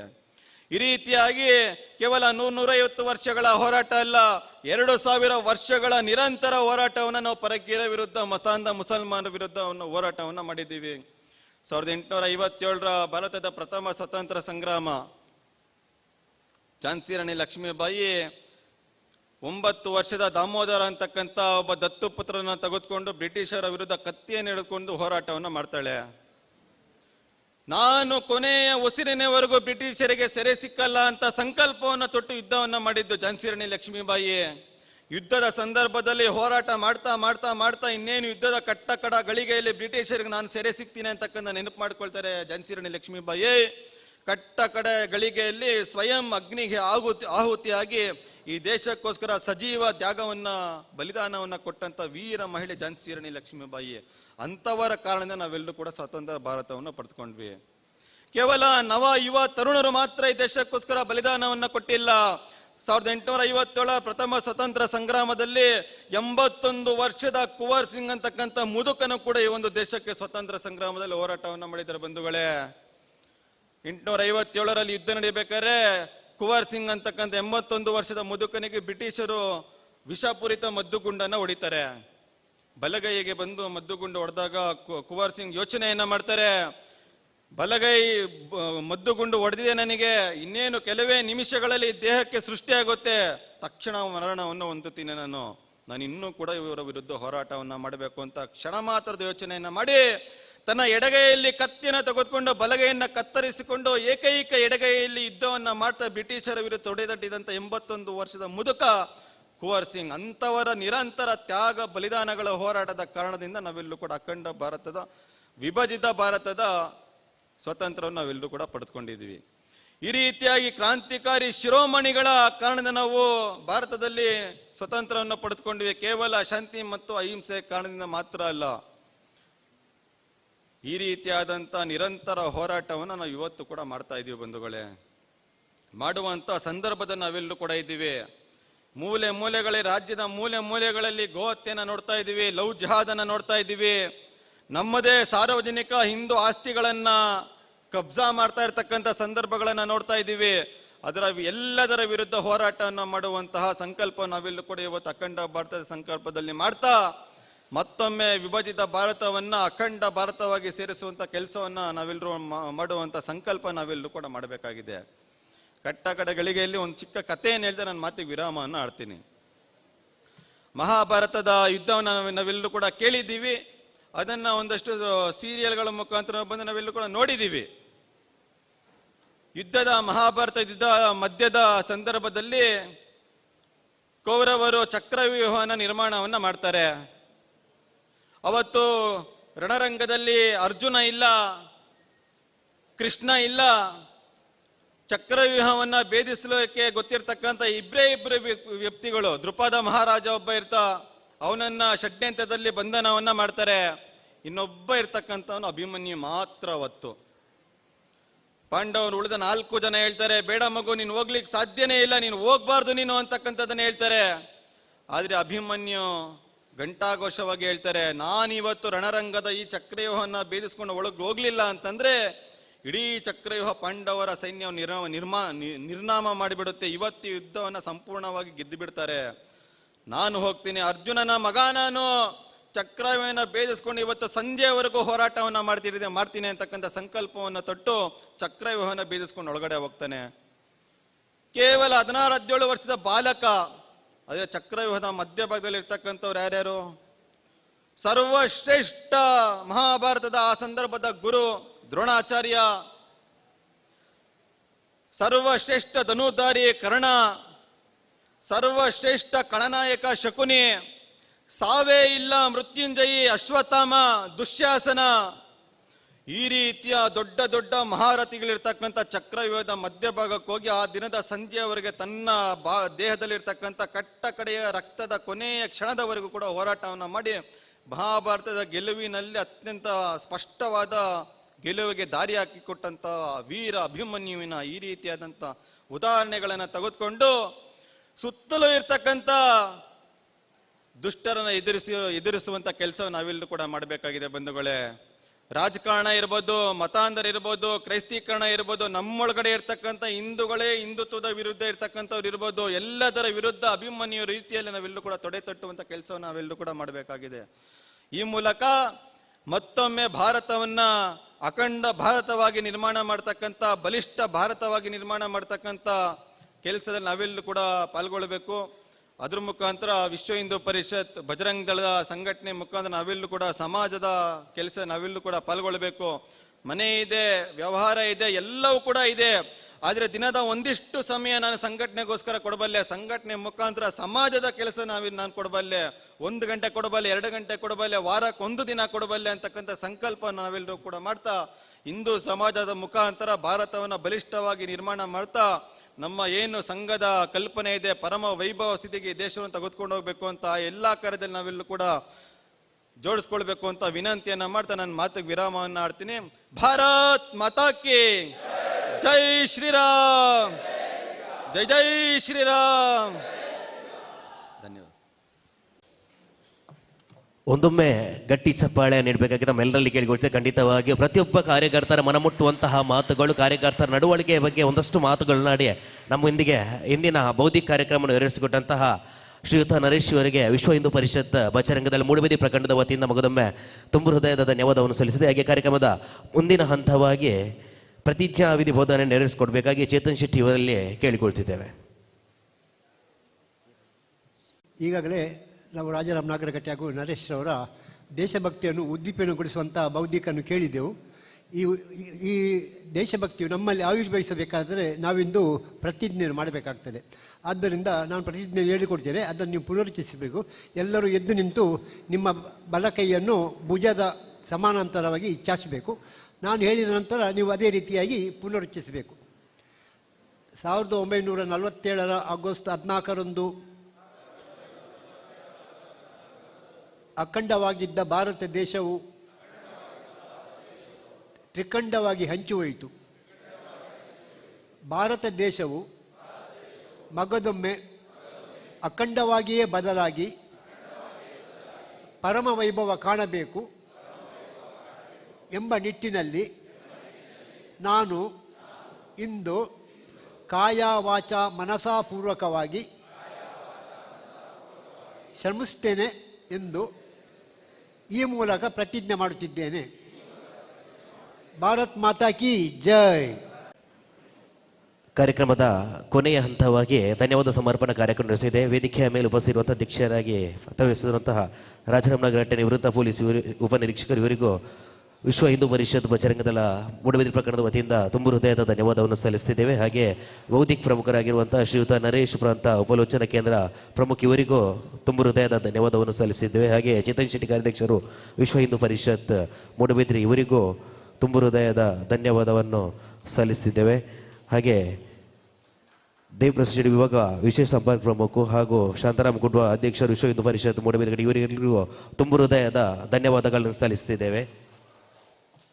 ಹಾಗೆ ಈ ಒಂದು ಕಾರ್ಯಕ್ರಮ ಇಷ್ಟು ಯಶಸ್ವಿಯಾಗಿ ನೆರವೇರಬೇಕಾದಕ್ಕೆ ಒಂದಷ್ಟು ಸಂಘ ಸಂಸ್ಥೆಗಳೆಲ್ಲರೂ ನಮ್ಮ ಜೊತೆಯಾಗಿ ಸಹಕರಿಸಿದ್ದಾರೆ. ಹಾಗೆ ರಾಷ್ಟ್ರೀಯ ಸ್ವಯಂ ಸೇವಕದ ಸಂಘದ ಎಲ್ಲ ಪ್ರಮುಖರಿಗೂ ಹಾಗೂ ಭಾರತೀಯ ಜನತಾ ಪಾರ್ಟಿ ಎಲ್ಲ ಪ್ರಮುಖರಿಗೂ ಕಾರ್ಯಕ್ರಮದಲ್ಲಿ ಉಪಸ್ಥಿತಿರುವಂತಹ ಎಲ್ಲರಿಗೂ ಮಗದೊಮ್ಮೆ ತುಂಬು ಹೃದಯದ ಧನ್ಯವಾದವನ್ನು ಸಲ್ಲಿಸಿದ್ದೇವೆ. ಕಾರ್ಯಕ್ರಮವು ಯಶಸ್ವಿಯಾಗಿ ನೆರವೇರಲು ಸಹಕರಿಸಿದಂಥ ಒಂದಷ್ಟು ಸಂಘ ಸಂಸ್ಥೆಗಳನ್ನು ನಾವು ಖಂಡಿತವಾಗಿಯೂ ನೆನಪಿಸಿಕೊಳ್ಳಲೇಬೇಕು. Netaji brigade Moodbidri, Trishul friends Moodbidri, ಜವನಿಯರ್ Bedra Moodbidri, power friends Moodbidri, ಸರ್ವೋದಯ ಫ್ರೆಂಡ್ಸ್ ಮೂಡಬಿದ್ರಿ, ಹಾಗೆ 11 ಫ್ರೆಂಡ್ಸ್, ಹಾಗೆ ಪಂಚಮಿ ಫ್ರೆಂಡ್ಸ್ ಇದರೆಲ್ಲರ ಕಾರ್ಯಕರ್ತ ಬಂಧುಗಳಿಗೆ ಮಗದೊಮ್ಮೆ ವಿಶ್ವ ಹಿಂದೂ ಪರಿಷತ್ ಬಜರಂಗದಳ ಮೂಡಬಿದ್ರಿ ಪ್ರಖಂಡದ ವತಿಯಿಂದ ಅನಂತ ಧನ್ಯವಾದವನ್ನು ಸಲ್ಲಿಸುತ್ತಿದ್ದೇವೆ. ಹಾಗೆ ಇಂದಿನ ಈ ಒಂದು ಉಪಹಾರದ ವ್ಯವಸ್ಥೆಯನ್ನು ಮಾಡಿರುವಂತಹ ಪವರ್ ಫ್ರೆಂಡ್ಸ್ ಮೂಡಬಿದ್ರೆ ಇವರಿಗೂ ಮತ್ತೊಮ್ಮೆ ತುಂಬು ಹೃದಯದ ಧನ್ಯವಾದವನ್ನು ಸಲ್ಲಿಸಿದೆ. ಹಾಗೆ ಕಾರ್ಯಕ್ರಮದಲ್ಲಿ ಜೊತೆಯಾಗಿರುವಂತಹ ಪತ್ರಿಕೋದ್ಯಮ ಮಿತ್ರರಿಗೂ ಹಾಗೆ ಆರಕ್ಷಕ ಠಾಣಾ ಸಿಬ್ಬಂದಿಗಳಿಗೂ ತುಂಬು ಹೃದಯದ ಧನ್ಯವಾದವನ್ನು ಸಲ್ಲಿಸಿದೆ. ಕಾರ್ಯಕ್ರಮದ ಕೊನೆಯದಾಗಿ ಧನ್ಯವಾದ ಸಲ್ಲಿಸರು ಯಾರಿಗೆ ಅಂತ ಕೇಳಿದರೆ ಖಂಡಿತವಾಗಿಯೂ ಇಂದಿನ ಈ ಒಂದು 1000 ಕಂಬದ ಬಸದಿಯಿಂದ ಈ ಒಂದು ಸಮಾಜ ಮಂದಿರದವರೆಗೆ 2,500ಕ್ಕಿಂತಲೂ ಹೆಚ್ಚಿನ ಸಂಖ್ಯೆಯಲ್ಲಿ ಬಂದಿರುವಂತಹ ಕಾರ್ಯಕರ್ತ ಸೈನಿಕರಿಗೆ ಒಂದೊಮ್ಮೆ ಜೋರಾದ ಗಟ್ಟಿ ಚಪ್ಪಾಳೆಯ ಮುಖೇನ ಖಂಡಿತವಾಗಿಯೂ ಧನ್ಯವಾದವನ್ನು ಸಲ್ಲಿಸಿದ್ದೇವೆ. ಖಂಡಿತವಾಗಿಯೂ ಮುಂಚಾನೆ ಉದಯಿಸಿದಂತಹ ಸೂರ್ಯ ಸಂಜೆ ಹೊತ್ತಿನಲ್ಲಿ ಹೋಗಿ ಮುಳುಗಡೆಯನ್ನು ಕಾಣ್ತಾ ಅದೇ ರೀತಿ ಆರಂಭವಾದಂತಹ ಕಾರ್ಯಕ್ರಮಕ್ಕೆ ಅಂತ್ಯ ಎನ್ನುವಂಥದ್ದು ಅತ್ಯಗಂತ ಈ ಒಂದು ಸಭಾ ಕಾರ್ಯಕ್ರಮಕ್ಕೆ ಇಲ್ಲಿಗೆ ನಾವು ಪೂರ್ಣ ಚುಕ್ಕಿಯನ್ನು ನೀಡ್ತಿದ್ದೇವೆ. ಸಹಕರಿಸಿದಂತಹ ಎಲ್ಲರಿಗೂ ಮತ್ತೊಮ್ಮೆ ತುಂಬು ಹೃದಯದ ಧನ್ಯವಾದವನ್ನು ಸಲ್ಲಿಸಿದ್ದೇವೆ. ಹಾಗೆ ಈ ಒಂದು ವೇದಿಕೆಯ ಹಿಂಭಾಗದಲ್ಲಿ ಆಗಮಿಸಿರುವಂತಹ ಎಲ್ಲರಿಗೂ ಉಪಹಾರದ ವ್ಯವಸ್ಥೆಯನ್ನು ಮಾಡಿರ್ತಾರೆ. ಆಗಮಿಸಿರುವಂತಹ ಎಲ್ಲರೂ ದಯಮಾಡಿ ಈ ಒಂದು ಉಪಹಾರವನ್ನು ಸ್ವೀಕರಿಸಬೇಕಾಗಿ ನಮ್ಮಲ್ಲಿ ಪ್ರೀತಿಪೂರ್ವಕವಾಗಿ ಕೇಳಿಕೊಳ್ತಿದ್ದೇವೆ.